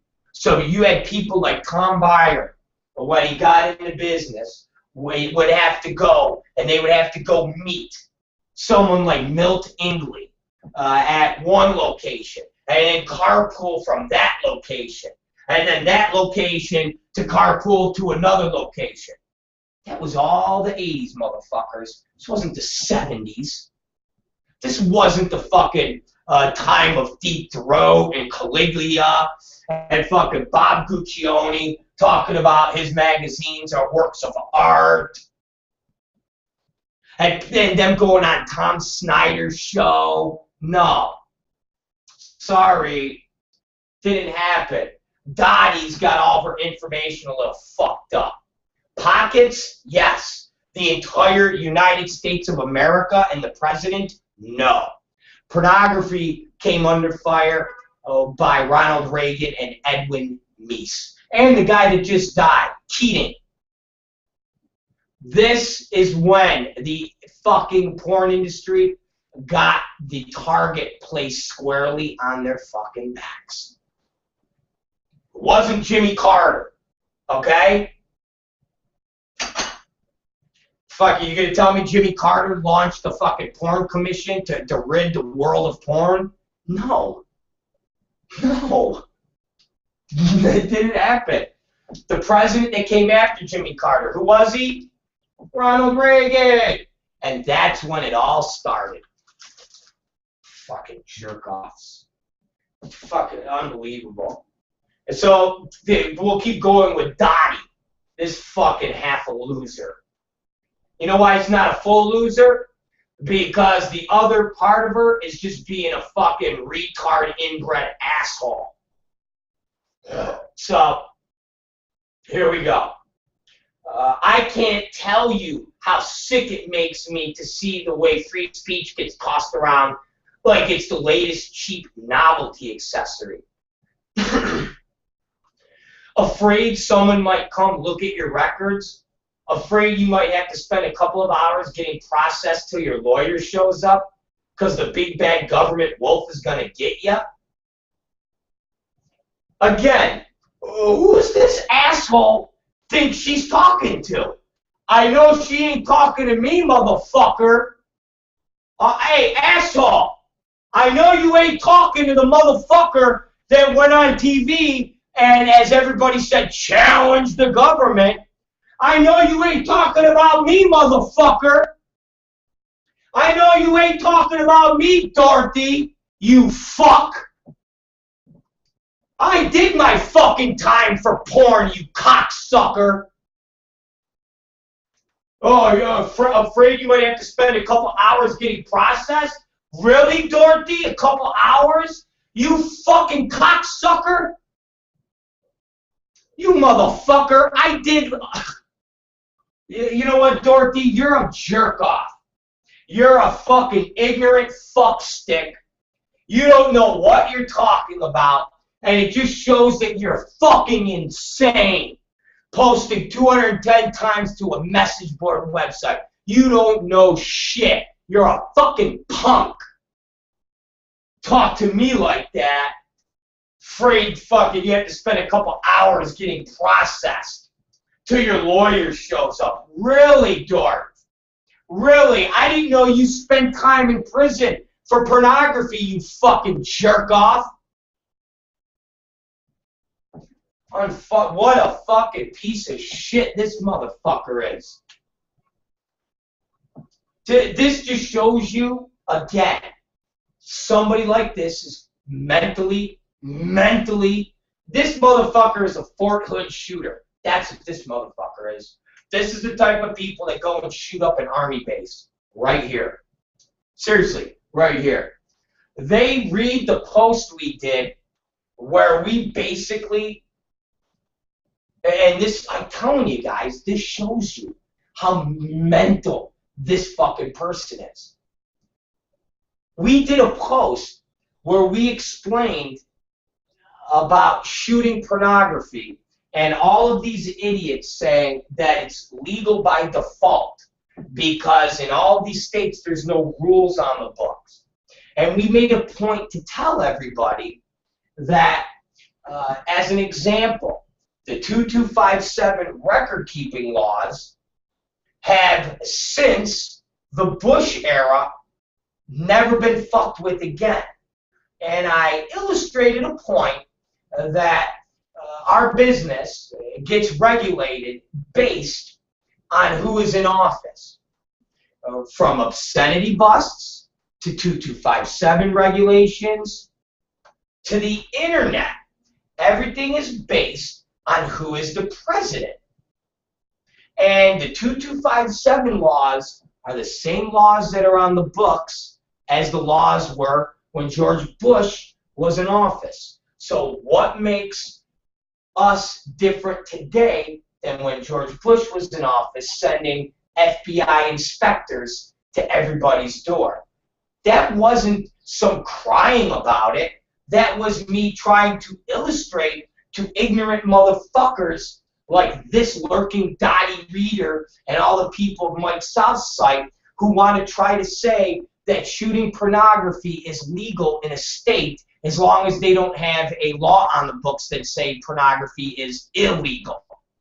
And my illustration and my point was that if a certain area falls under the red flag banner, meaning if you go to an area that is now being run by a Ted Cruz, or you go to Texas, or you go to states like that, they don't give a fuck that there is not a specific rule on the books that state you can or cannot.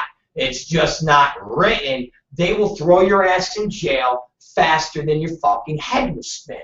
And I brought up the point that there was a bust in Arizona of people that were setting up, making your own porn movies.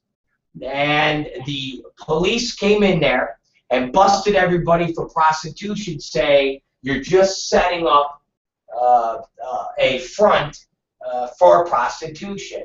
And I made a point to say that if Hillary Clinton does not get the White House and it goes to a conservative nut job like Ted Cruz, you can bet your ball sacks that there will be a step up on prosecuting pornography. And you will see people getting busted for pornography. And this whole willy-nilly attitude of Florida's wide open, Florida's wide open. If they get a conservative branch that is starting to steamroll in Florida, you can bet that they will get busted there too, because they will put their conservative gears in motion and they will prosecute. That was what the statement was. And the statement was that 2257 has been on the books as a way the government to bust pornographers' balls. And it's only used when the government wants to go after porn. If they don't want to go after porn, then they don't use it.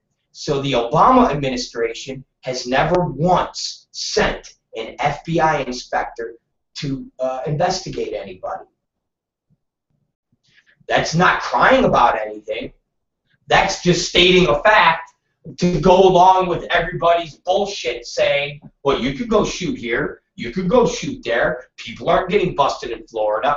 And my statement was, we have a Democratic president and we have a country that's leaning left.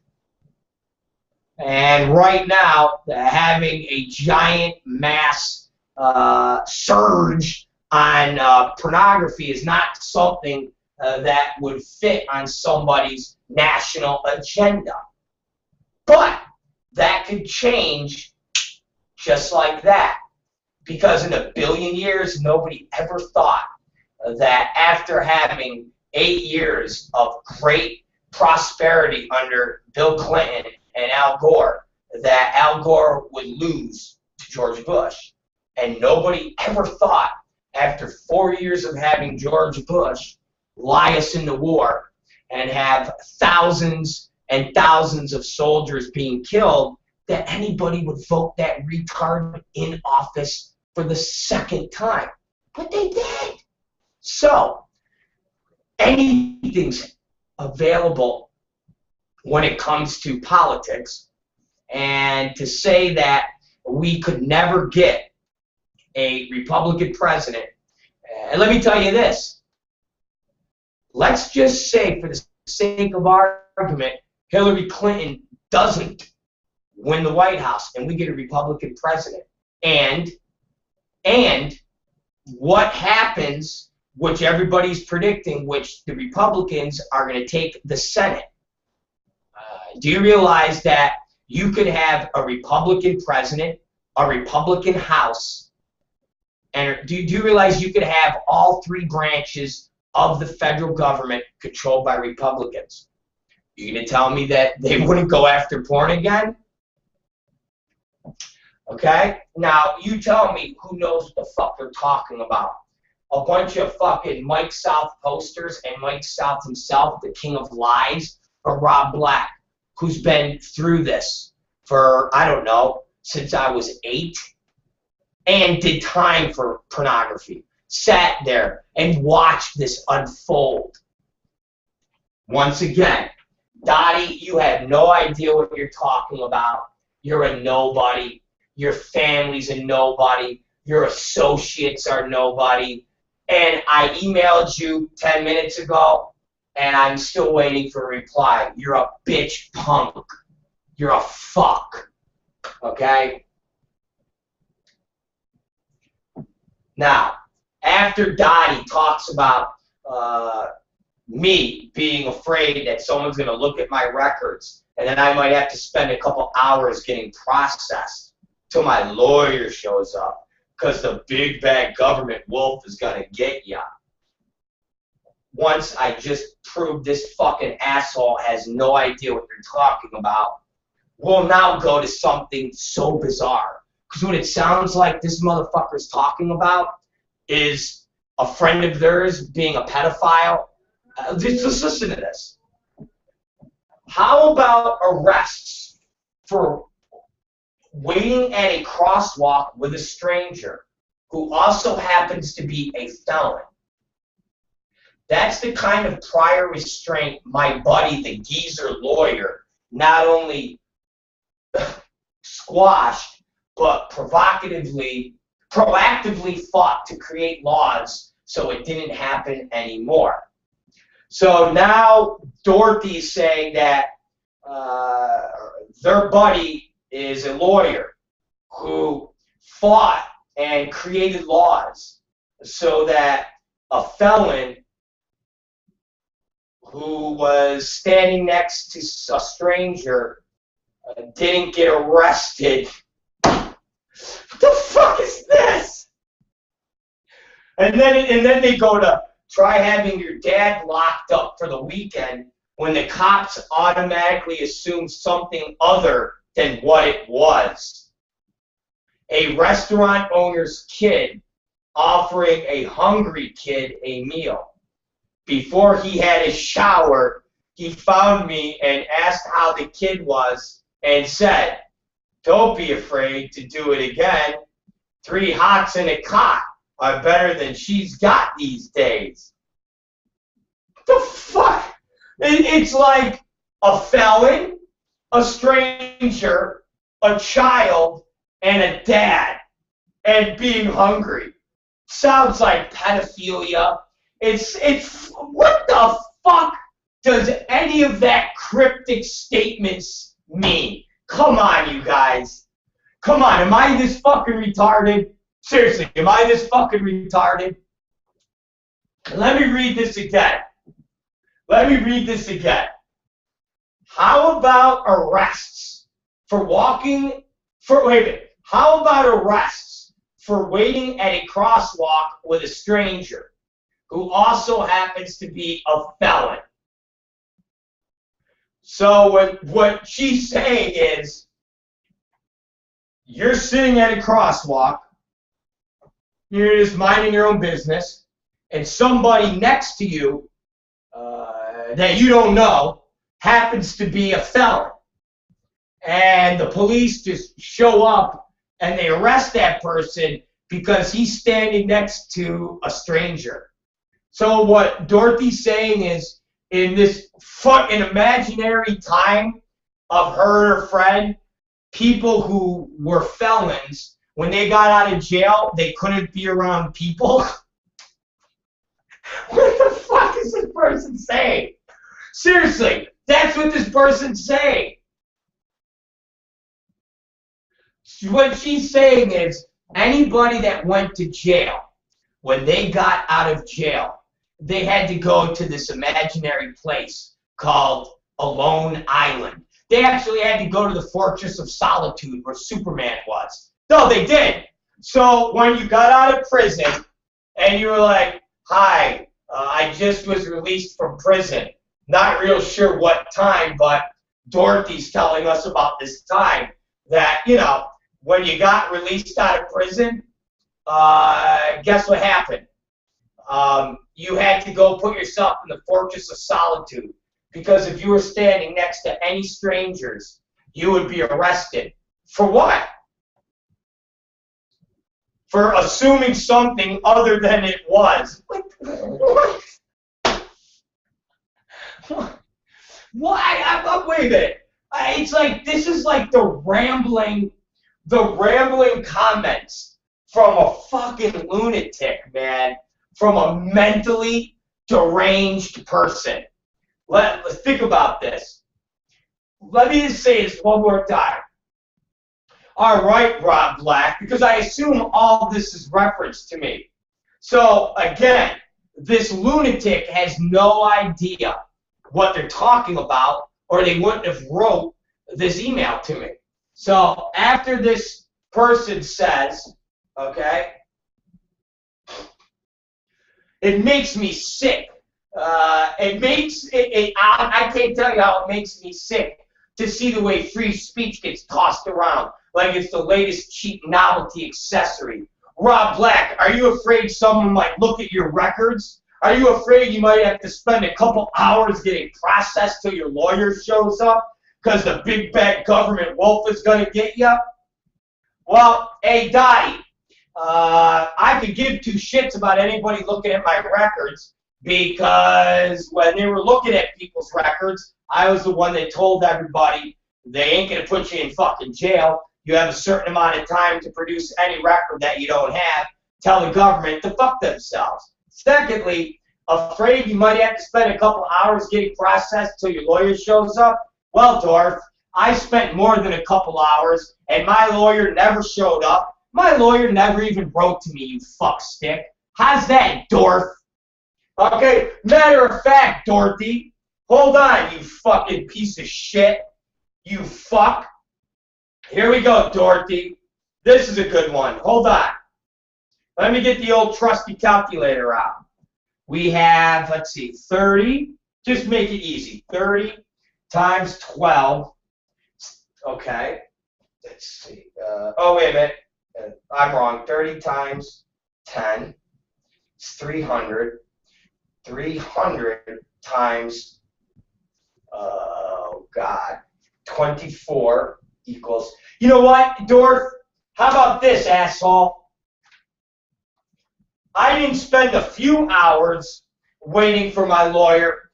I spent 7,200 hours. How's that, Dorothy, lurking reader, you fuck?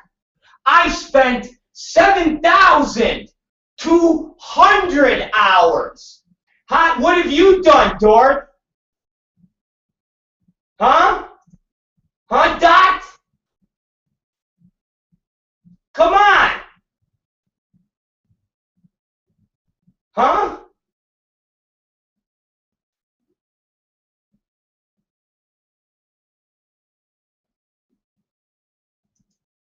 Come on, you fuckstick.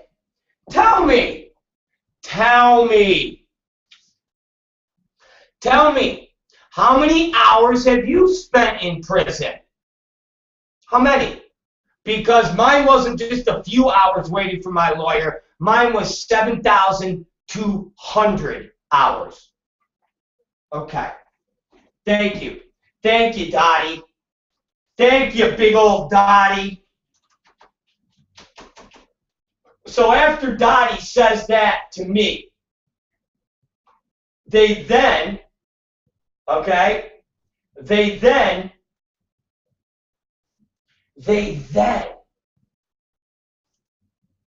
okay, because it gets better. They then go on a rambling, okay? And when I say rambling, you can't get any more rambling than old Dockster here. So the Dockster the Daruski, let me get to it, hold on. It's a good one. The Dotster says, it's funny because it's like, I get emails from people going, dude, I don't even understand what this fucking retard is mumbling about. Okay? I don't even know what this fucking moron is fucking rambling on about. So we're going to try and basically stumble through it. Okay? So the Dotster says, try having your dad locked up for the weekend when the cops automatically assumed something other than what it was. A restaurant owner's kid offering a hungry kid a meal. Before he had a shower, he found me and asked how the kid was and said, don't be afraid to do it again. 3 hots in a cot are better than she's got these days. That sounds like creepy pedophilia shit right there. Seriously, my fans, tell me that doesn't sound like some fucking serious pedo shit right there. Come on now. Again, if I'm being wrong, tell me. Let's read that again. Try having your dad locked up for the weekend when the cops automatically assumed something other than what it was. So right away, when somebody tells you that one of your friends or your family members were locked up or charged with something, and you have to go, well, people assumed it was something, but it really wasn't. That means you're fucking guilty, okay? And then they follow up with this. I mean, I think we're talking about a Jerry Sandusky person here. Listen. A restaurant owner's kid offering a hungry kid a meal before he had a shower. What the fuck does a shower have to do with anything? What does a shower have to do with anything? Who uses that in giving you an example? Before a shower. What did Jay? Hey, Dottie. So it's it's Dorothy Sandusky. Lurking Reader is Dorothy Sandusky. Listen to this again, you guys. Try having your dad locked up, Jerry Sandusky, for the weekend when the cops automatically assumed something other than what it was. A restaurant owner offering a hungry kid. A restaurant owner's kid offering a hungry kid a meal before he had a shower. What the fuck does a shower? What does a shower? Are we gonna find out that somewhere in like some books or some criminal thing, someone's gonna pull out that this Dorothy Lurking Reader, this nut job pedo, is somehow fucking linked in with somebody that has a police record that talks about they were in a shower or they were, what the, again, guys, what the fuck does any of this have to do with any of the conversations we're having? Please, somebody fucking tell me. I'm begging you. I'm going to say this again because I got to get to news. But we'll talk about it more tonight because this is good stuff. Try having your dad locked up for the weekend when the cops automatically assumed something other than what it was. A restaurant owner's kid offering a hungry kid a meal before he had a shower. Before he had a shower. Okay, all right, Sandusky.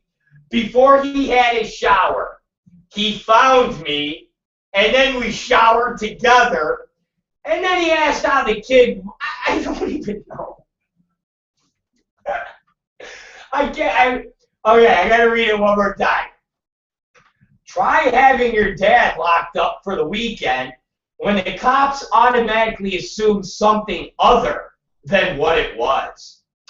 A restaurant owner's kid offering a hungry kid a meal.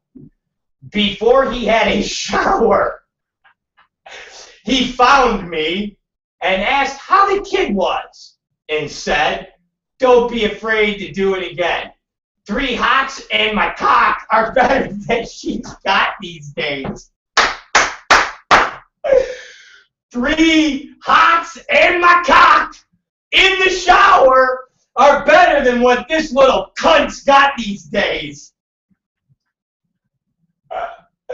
And then they go on to, nobody cares about how adults are fucking in their private life, except when they're fucking kids with their 3 cots and a cock in a shower.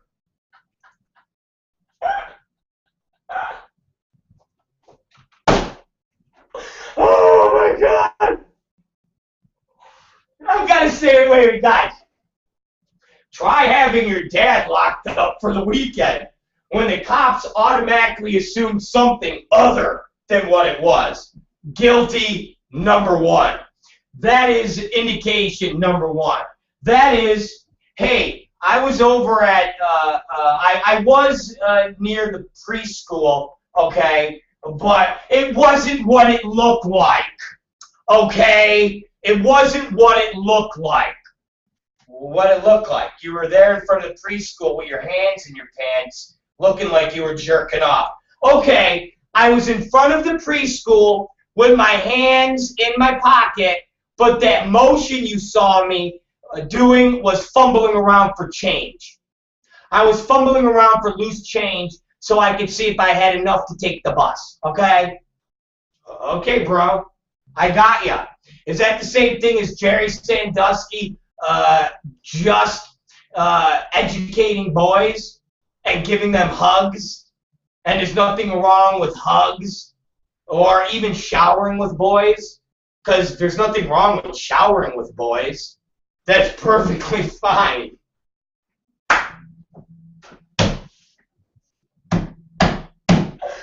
Oh, and this person said I asked them for a job. Really, where? What the fuck would I ask the fucking relative of a fucking pedophile for a job? Like, listen to this one more time. Try having your dad locked up for the weekend when the cops automatically assume something other than what it was. Oh, okay, Sandusky. Sure. A restaurant owner's kid offering a hungry kid a meal before he had a shower. Oh my God. You can't make this up. And when I read this email earlier, seriously, I couldn't believe what I was reading, and I thought I was reading something that wasn't. Seriously. What? Hey, what was the hungry kid's meal? A fucking wiener? Was it a hot dog from the guy in the shower? What was it? Hey kid, you want my fucking Oscar Mayer wiener? You know, I'm gonna get in the shower. Oh God! Hey Dorothy, lurking reader, you fucking potato! What the fuck is this email? Oh my God!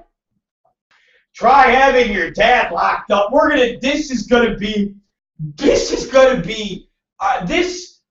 might be the best fucking email that we've ever seen directed to us ever. This one is good. Seriously, lurking reader Dorothy from Ohio. This is the best. This is the best.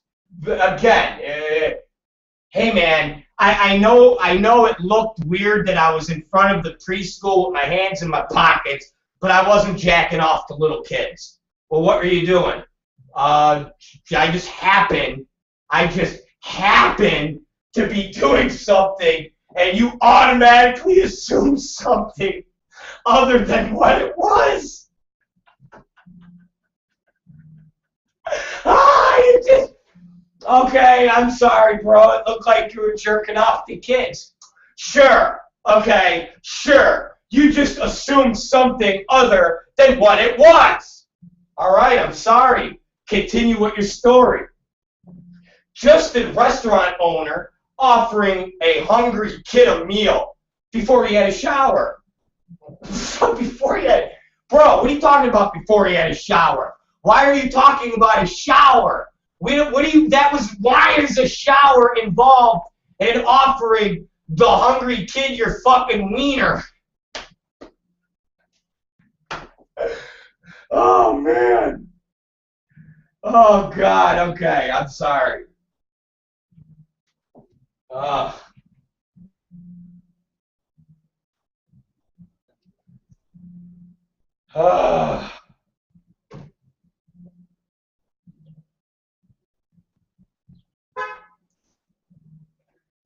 oh man.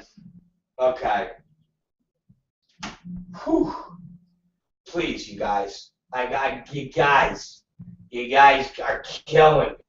Okay.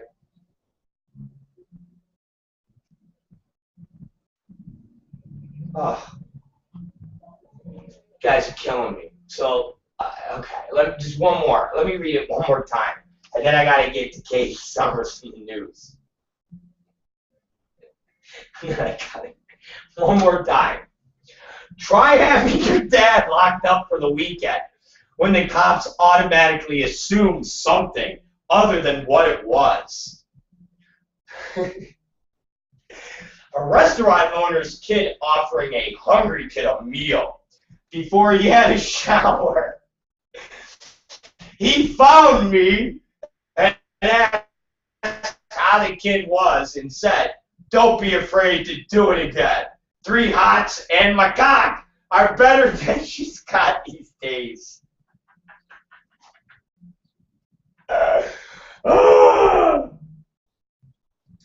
Oh, man.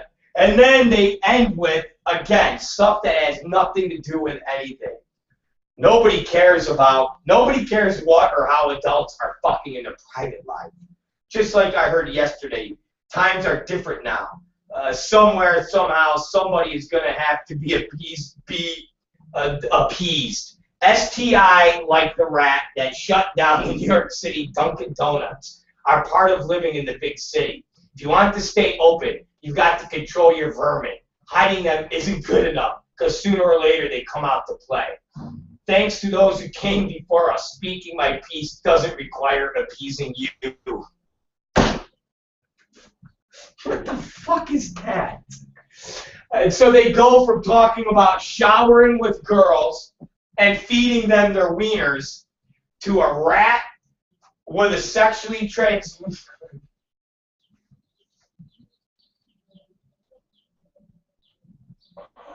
And they're throwing around Nazi words, appeasement. Okay, Dottie. Well, we got to get to some news with Katie Summers because talking about your lunatic rambling posts to me are completely insane. And we emailed you, and we'll wait for you to respond, which you won't, because you're a gutless fuck. And since you put me on blast, I am challenging you to give the information of where I'm asking you to get me a job. If you could provide that, I'd love to know that. Until then, Dorothy, why don't you go back to posting 7 times a day like the complete fucking lunatic you are, okay?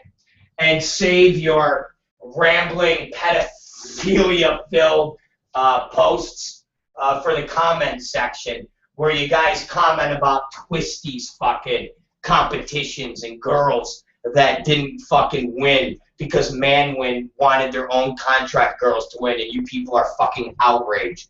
Go back to defending Mike South and about his fucking whatever the fuck this asshole's conspiracy theories about Free Speech Coalition and all these people that are out to get him while he has members of the Free Speech Coalition advertise on his site. Dorothy, go back to playing with Mark Randazza and the Angel of Death, Tim Tritch, and fucking Lacey Blake, the world's biggest, loneliest loser of a housewife whose husband doesn't want to fuck her fat, smelly cunt. Good day. And I'm sure I'll be hearing from your fucking mouths so I can talk about more of you tonight because you are jokes and everything about you are jokes. And we'll be back at 8 p.m. to talk about you fucking inbred retards. And until then, we're going to take a break for 1 minute, and we're going to tune in to Katie Summers and the news that we can use. Okay? The news that we can use. All right? The news that we can use. All right?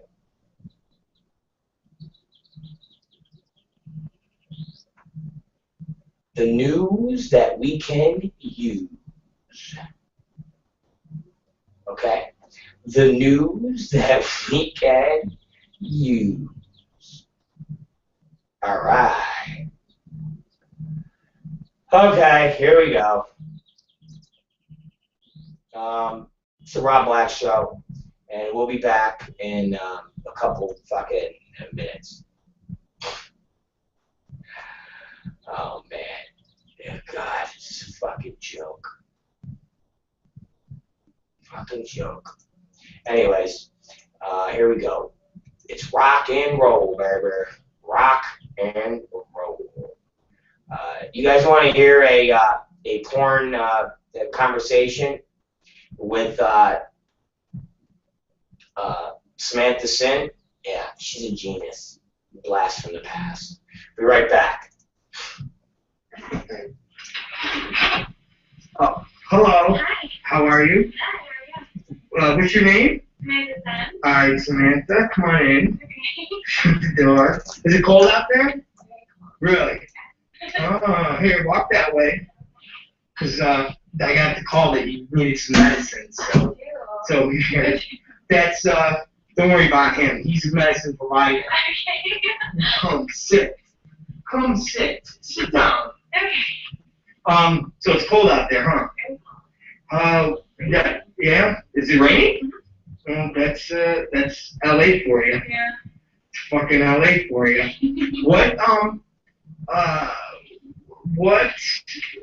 the fuck are you doing in LA? What do you do? What give me the story of you. Who are you?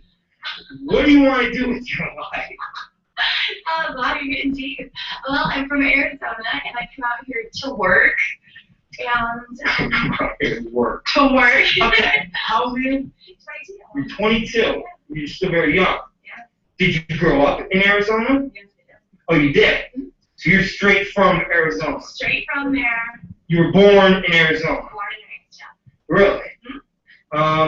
Jesus Christ. Normally everybody's from different places, but you're actually from Arizona. Yes. Alright.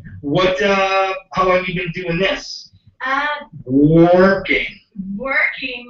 almost 2 years now. Really? That long? Yeah. Wow. So you're just kind of like experienced in the working world. If you will. Really? Yeah. What were you doing before? Okay, so you're 22, so you started this when you were 20. Mm-hmm. What were you doing before this? Stripping. So you were stripping. How old were you when you started stripping? 18. So right at 18, you started going to. Did you have any other jobs? Well, before that, I did retail, and I worked at a tanning salon. Oh, you did. You were 10, that's all right. So how old were you then? I was 16 when I started that, and then did that for about 2 years, and then started doing retail sales. Fun. For what? Pharmacies. What do you mean farm? Oh, you name names. were you like a drug rep? No, I worked the front counter and the beauty counter. So it was like you worked in like a drugstore. And you made it sound all like official, like you're fucking. There's no official here. So There's okay, so you work for like Rite Aid or CVS, something like that. Alright, you're the little fucker in the pharmacy that when I need my shit, you gotta call like the pharmacy guy to like fill it and stuff like that. Alright. The girl up where I go, she gives me a hard time sometimes. I would be that girl. That's you. Yeah, Okay. yeah. Alright. So we're getting somewhere. So you did that for 2 years? Yeah, on and off, yeah. What possessed you then to go to the stripper? Like, well, yeah, money, but like, example, not everybody can do it. You know what I mean? Like, did you always have that inside you of being an animal? Yeah. Oh, so you were always had being an animal inside you. Being an animal, yeah. Do you come from a big family? Very small. Very small. Very small. When did you move out on your own? When I was 16. So before then, who did you live with? Both mom and dad? Mm-hmm. Were they're still married? If you want to call it that, yeah. And they're alive. I think sometimes I ask girls and they go, oh no, my dad fucking died. You know what I'm like, Jesus oh. Christ, no, they're still kicking. So they're still alive. Yeah. Do you have any brothers and sisters? I have a sister. You'll meet her someday, I'm sure. Oh, she wants to do porno too. Oh, she does. How old is she? She's 19, but For what? you'll see. What weight was it? She's a little happy. Really? What's the big weight? Like, why not now? Well, she's not here, but she will be tomorrow night. Oh, really? So she's flying in. Oh, Jesus. So basically, so that's it. That's you. Katie Summers. Is this the most beautiful girl in the world to me? Ba ba ba.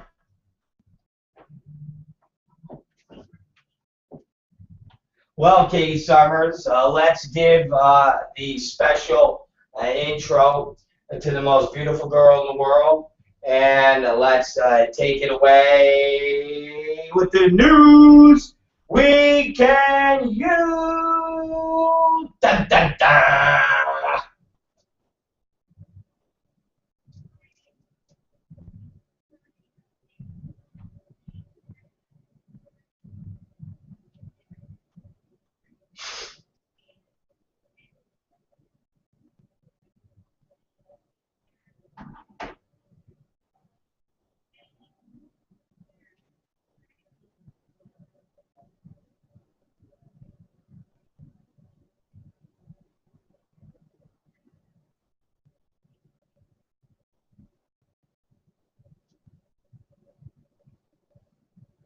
Sounds pretty good, but why is it a gay restaurant?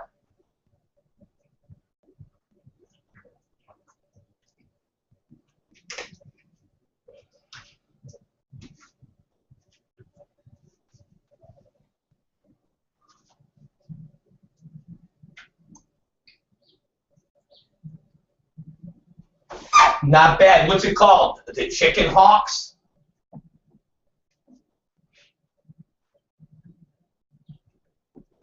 Oh, man. All right. That's interesting. Okay. Well, that's news that we can use. And if any of you chicken hawks want to go to this Ukraine village, you could go to this chicken restaurant, and they'll give you rubbers.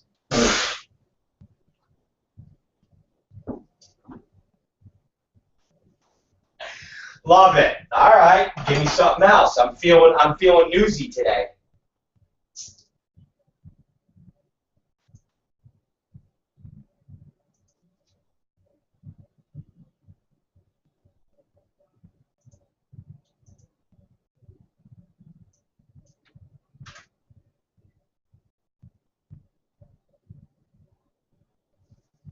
I'm fucking glad to hear that. I got to assume that after it came out that Paula Deen is a racist Southern hillbilly asshole, people decided they didn't want to go and eat her garbage, fattening, fried, disgusting food, so they would, so they wouldn't look like a bunch of fat BBW, fat fuck slobs.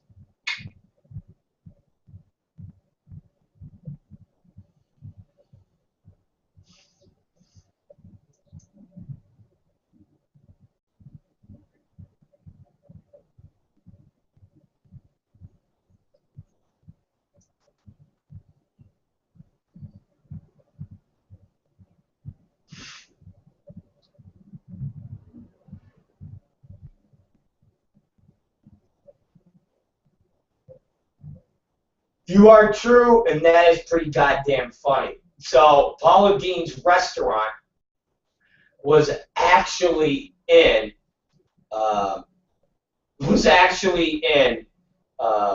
that's funny. So Paula Deen's restaurant was actually in fucking Georgia, and Georgia is the home to a lot of fucking inbred scumbag Southern fucking assholes, and we know a few. Yeah.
Well,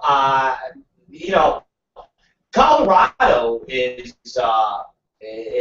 really starting to, I guess, not push the envelope because they're already legal there, but really branch out into making the weed community and so forth and so on, really comfortable and really open and so forth, and and as far as making it legal and debunking the concepts of, well, it's legal in Colorado, but it's not legal in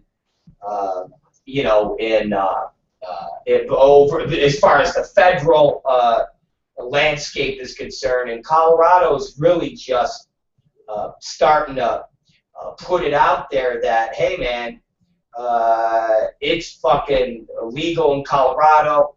The Obama administration has said keep your fucking people out of the state laws, and we're gonna fucking treat it as it is, a fucking business. So, got to take your hats off to the people of Colorado and the legislatures, and everybody over there is fucking standing strong. So that's good. I don't smoke weed anymore, but I know if I did, I would want to go to Colorado.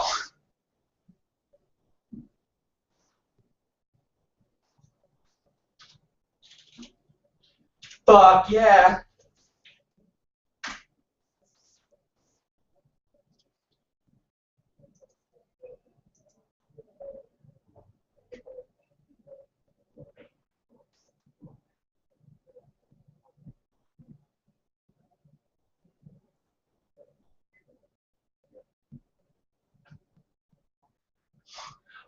Wait, say it again?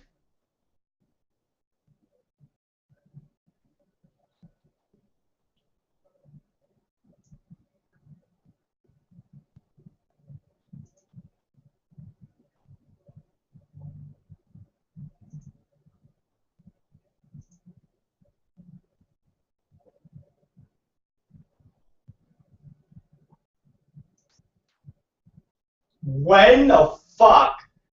What? So did the guy get in trouble? Like, did they get mad? Like, did they press charges that he ate all the hot pockets?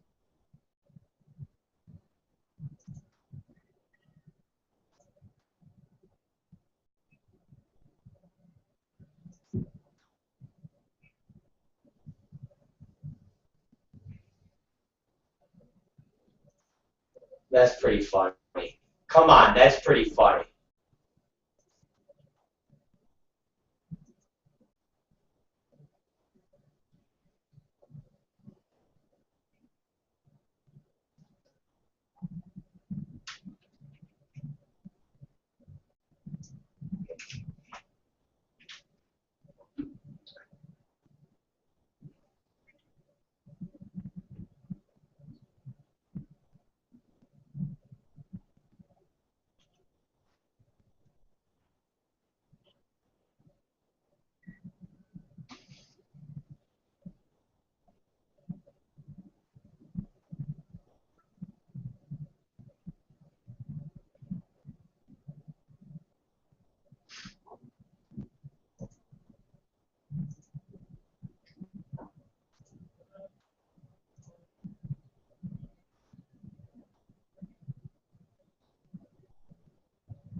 I don't know. I'm pretty perplexed by this story, and why, if he's gonna break in, would he eat the hot pockets? Hot pockets have tainted meat in them. That big tainted beef that was going around fucking a while ago is all found its way into hot pockets. So not only is the kid gonna fucking go to jail for breaking and entering and stealing and eating all the hot pockets, but once he's in the goddamn prison and jail, awaiting prosecution or awaiting trial, he's going to be shitting himself because the hot pockets have made him fucking sick.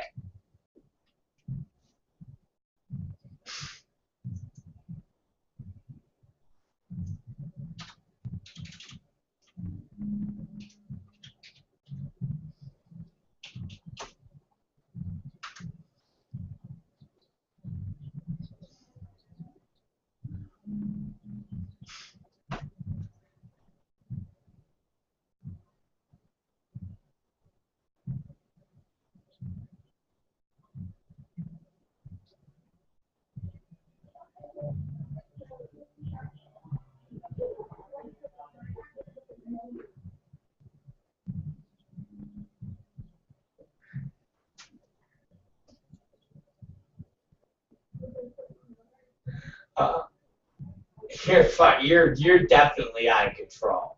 You're definitely out of fucking control.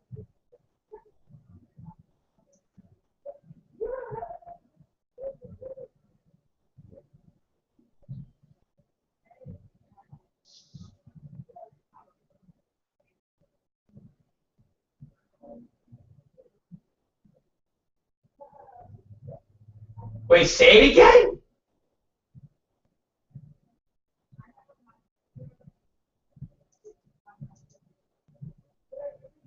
When did fucking Putin go to the fucking place in Mighty Taco in Buffalo, New York?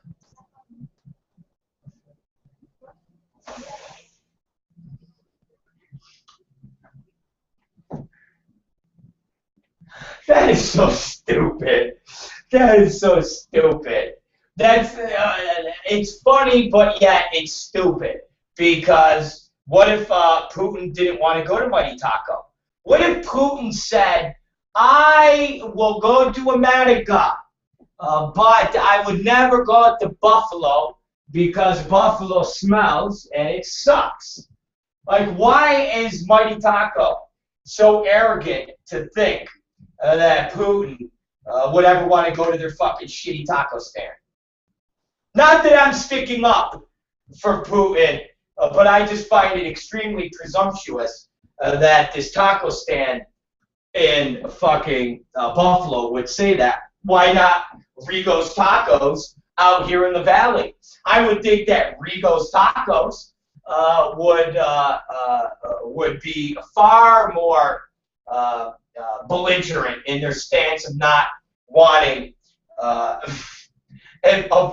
not wanting the president of Russia to eat there. Why is Buffalo's Tacos there any more important than Rigo's Tacos here in Los Angeles?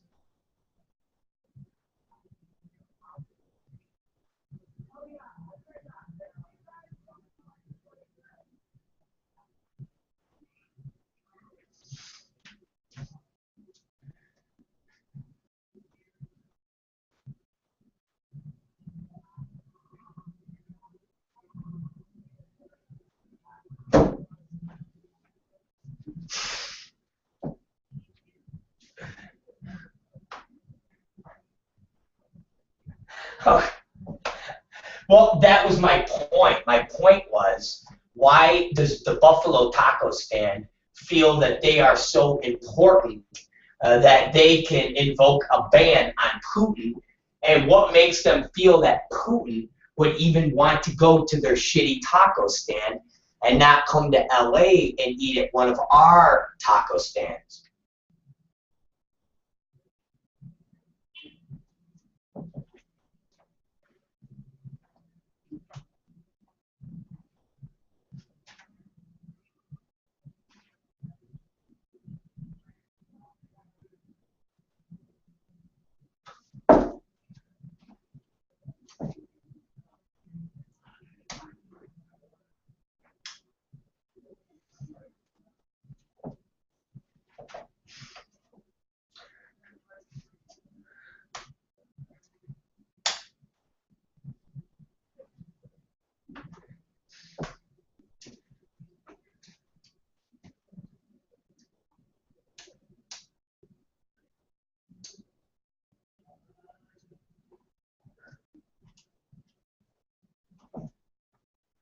Okay, well, good point.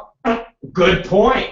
And give us some more news. I don't even know what to say about the Buffalo taco stand, Putin, and picking on the underdog. So give us something, Katie Summers.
Wow, Spacey's fun. Spacey's a little fucking. He's a little fucking. Wow, he's a little venomous there. But you know what? You could easily see that he's in a strong position to do that. Why? Because, and I'll explain. The deal with Netflix has proved that it is a success. The deal in making that series House of Cards on Netflix has proved that it's a success. And what a success I mean is having a program that is only offered on a streaming service like Netflix or a Hulu or a Amazon, and will still generate publicity, will still generate buzz, and will still generate accolades, and you're able to control what is going on. And so what I guarantee you has happened is, with that style and that openness, Netflix has probably offered Spacey the opportunity that anytime he ever wants to make a movie or anything creative, that he has carte blanche to do it on Netflix. So Spacey's probably sitting there going, you know what, when I get the acting bug, unless it's Scorsese, and he has an awesome part that is going to put me in a movie that is, you know, a Scorsese movie, then if I want, I can make my own film or my own series and go to fucking Netflix, and Netflix would give me carte blanche and back my play. I guarantee you that is exactly what has transpired for somebody like Kevin Spacey. Somebody that has enough money that he doesn't give a shit about a paycheck in Hollywood. And he's got enough accolades. I mean, the guy's got 2 Academy Awards. So, you know, again, it's not like he's sitting there going, gee, I wish I could win an Academy Award. He's already done it twice. And he's revolutionized the way streaming entertainment is by signing on to a TV series that you can only get on Netflix that everybody is oohing and on about, and was nominated for a ton of awards and made history because it's not on a network television. So good for Spacey. He's in a position where he can really call the shots and be a player in Hollywood without kowtowing to the elite, as they would call it, the Hollywood elite. So good for him. Good for him.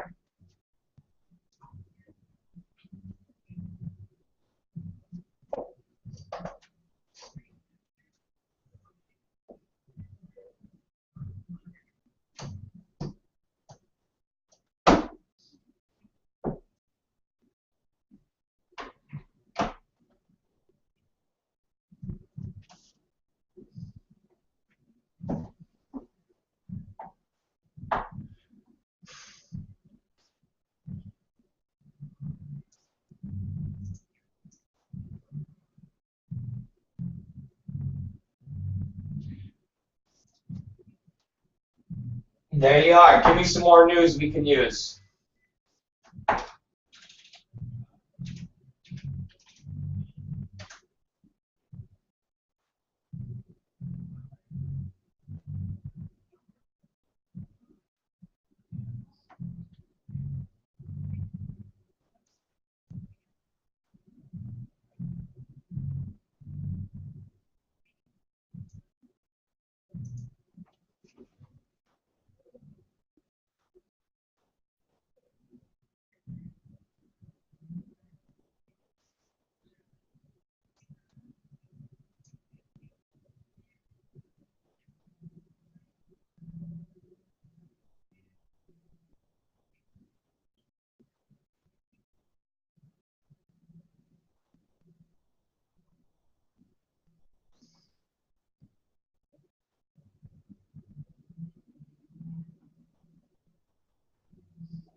That's fucking crazy. I get, but you know, it's fucking Pakistan.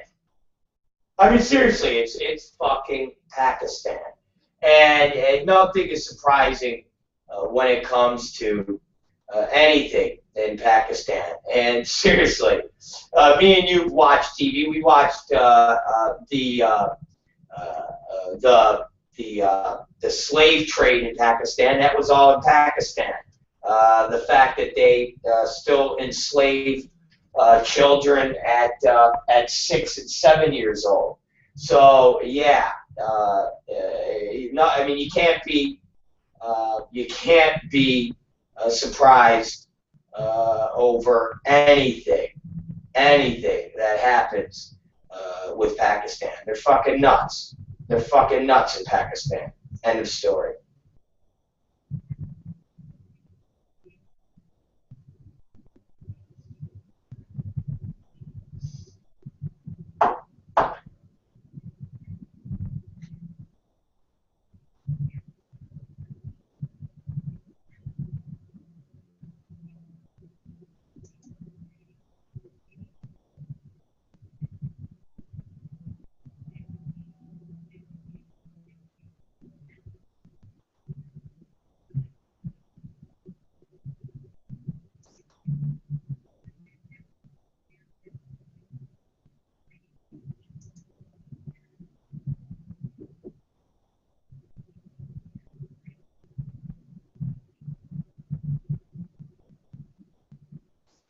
Again, you're talking about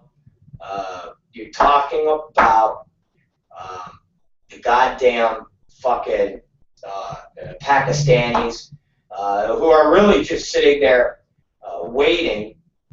Think about it. They are waiting for us to get out of there, or I should say, get out of Afghanistan. That way, the Taliban can run rickshaw over Pakistan and Afghanistan. Remember, Pakistan and in those areas is where they were hiding. Think about it. Pakistan was hiding Osama bin Laden. And so, again, Pakistan is a dangerous place. And anything they do is not surprising. So, well, let's face it. Don't go to fucking Pakistan.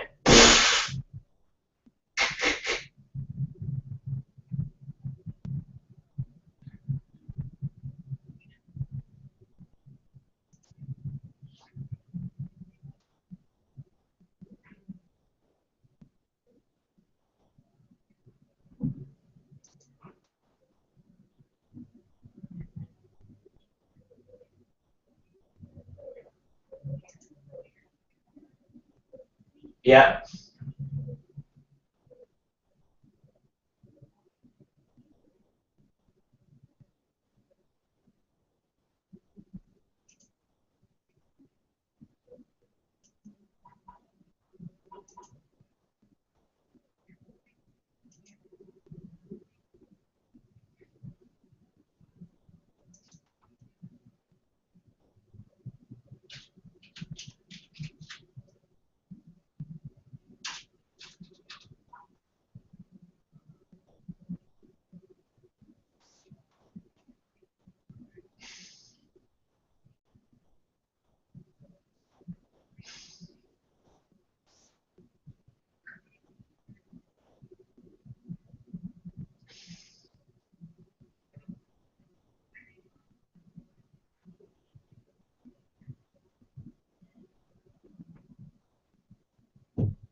Well, I'll tell you. I think everything is.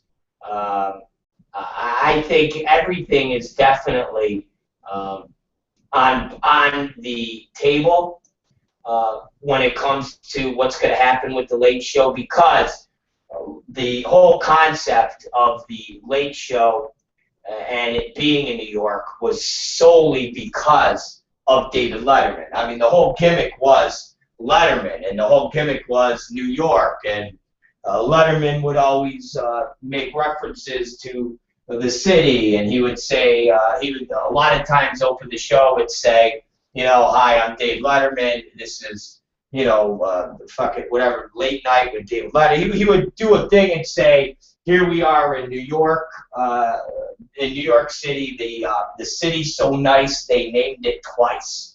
Seriously, he would reference the concepts of being in New York City a lot. It was a Letterman thing. And for another host to take that show over and try to be like, yeah, I'm the native son of New York, and here I am, and rah, rah, rah, it will be kind of stupid. So just like Jimmy Fallon and the Tonight Show did by moving it to New York City, because why?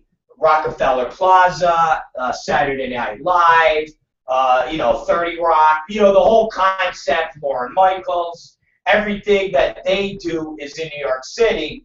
It would only seem fitting that whoever takes over for Letterman would bring that show to Los Angeles, because you would think that a change of venue and to change it up and so forth and so on would be beneficial to the show, and not trying to recreate something that Letterman basically owned for the past, fuck, I don't know, how long has he been on? 30 years or something like that? So I would definitely bring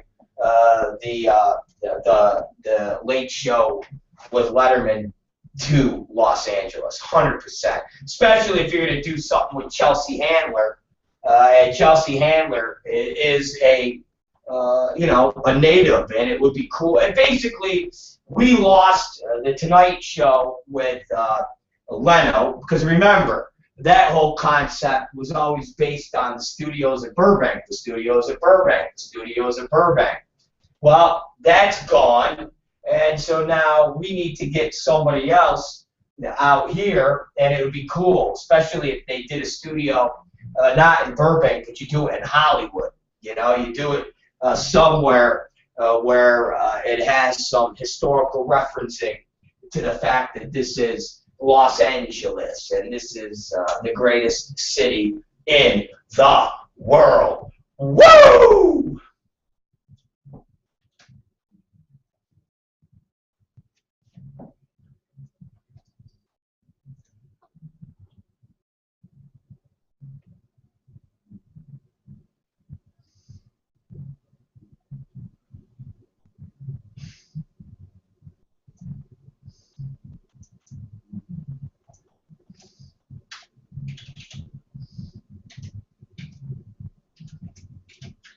I don't believe it.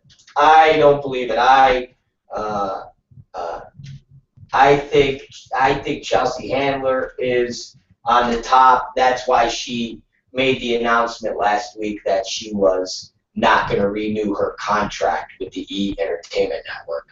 I think Chelsea Handler is the real front runner. Stephen Colbert is too much of a. He's too. If anything, if you were going to tell me Jon Stewart, I would roll with Jon Stewart before I would roll with Stephen Colbert. Stephen Colbert is basically a fake talk show that is supposed to be a shtick to Bill O'Reilly and Rush Limbaugh and Sean Hannity. If you watch the Colbert Show, everything he does is a spoof on Bill O'Reilly when he does their little talking points, and they do their jokes like that. That's all directly ripped off of Bill O'Reilly. His whole persona is ripped off of Bill O'Reilly.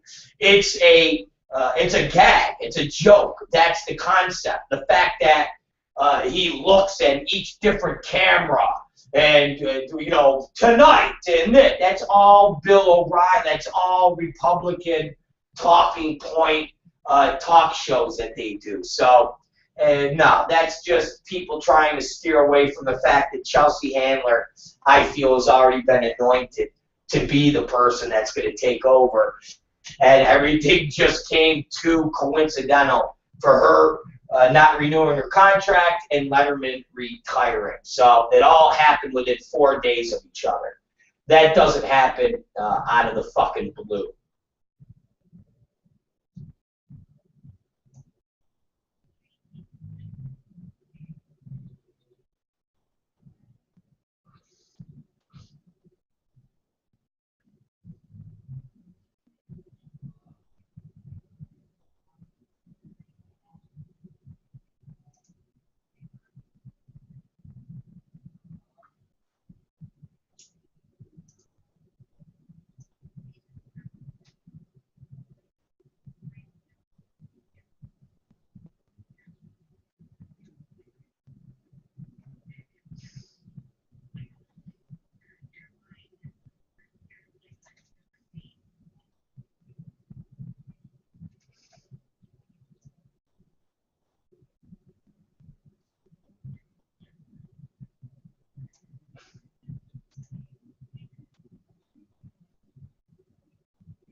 That's pretty funny.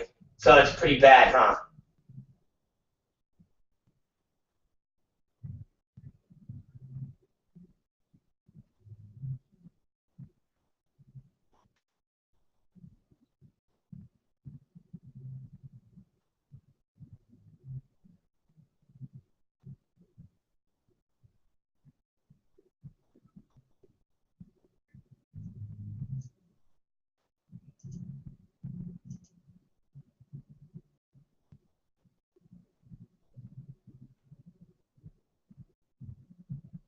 What the fuck? Wait, what? Say, you're such an asshole.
Good. That's good. I'm glad. So the guy was trying to kill, he was burning a squirrel for no reason, and he left a torch on and lit his own house on fire.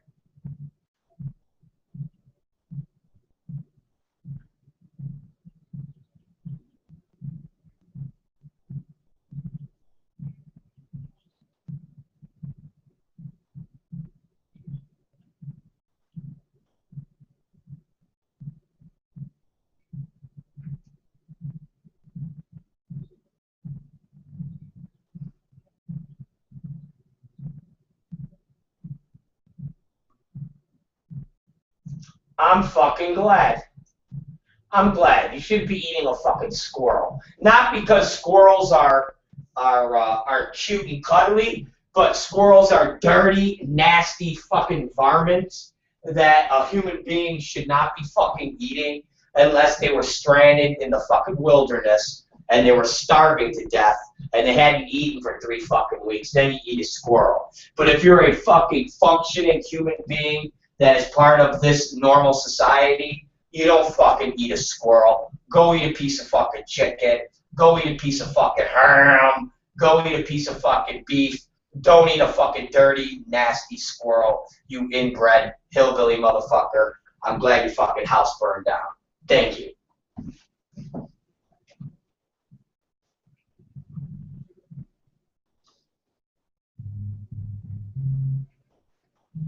It's the same fucking, it's the same area.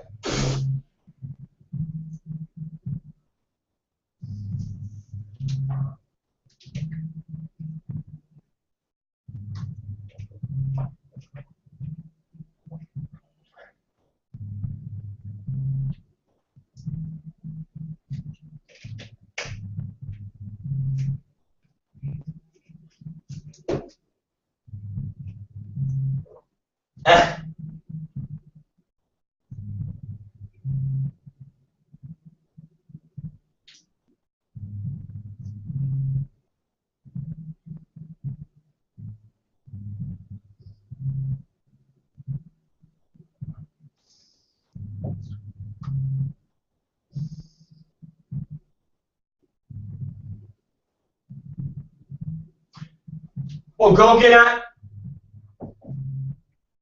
All right, go get on cam because it's time to sign off. It's 3:17, and Monica Foster Alexandra will be on in about less than 15 minutes. So, Katie Summers, tell everybody where they can see you. It was great for you to be part of the news today that we can use. You are the greatest in the world. You're beautiful. Tell everybody what's going on, and we'll see you tonight. Do it. Yeah.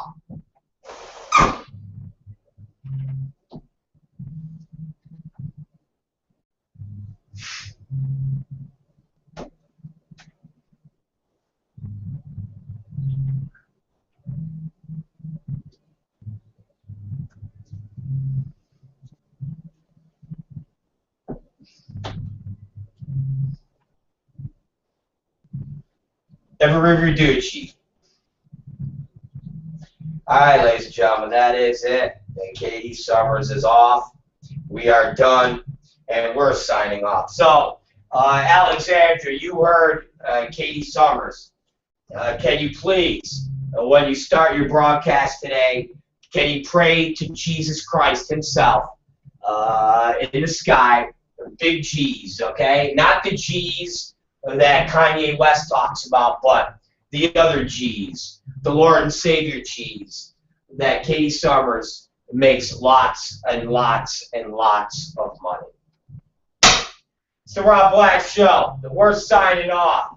And as always, kicking ass and are intolerant of assholes, of scumbags, of douches, of everything known to man. All right. We're out of here. We're going to see you guys tonight at 8 p.m. 8 p.m. 8 p.m. And until then, watch Monica Foster, a.k.a. Alexandra, coming up, and you will be highly entertained. You will be highly I don't know what you'll be. Anything. Awesome. It's great. It's the Rob Black Show. And listen, fucking dying over here. I'm fucking dying over here. I'm dying. I'm fucking dying. Oh God, I'm fucking dying. It's a Rob Black Show. And hopefully we won't die before tonight. Thank you.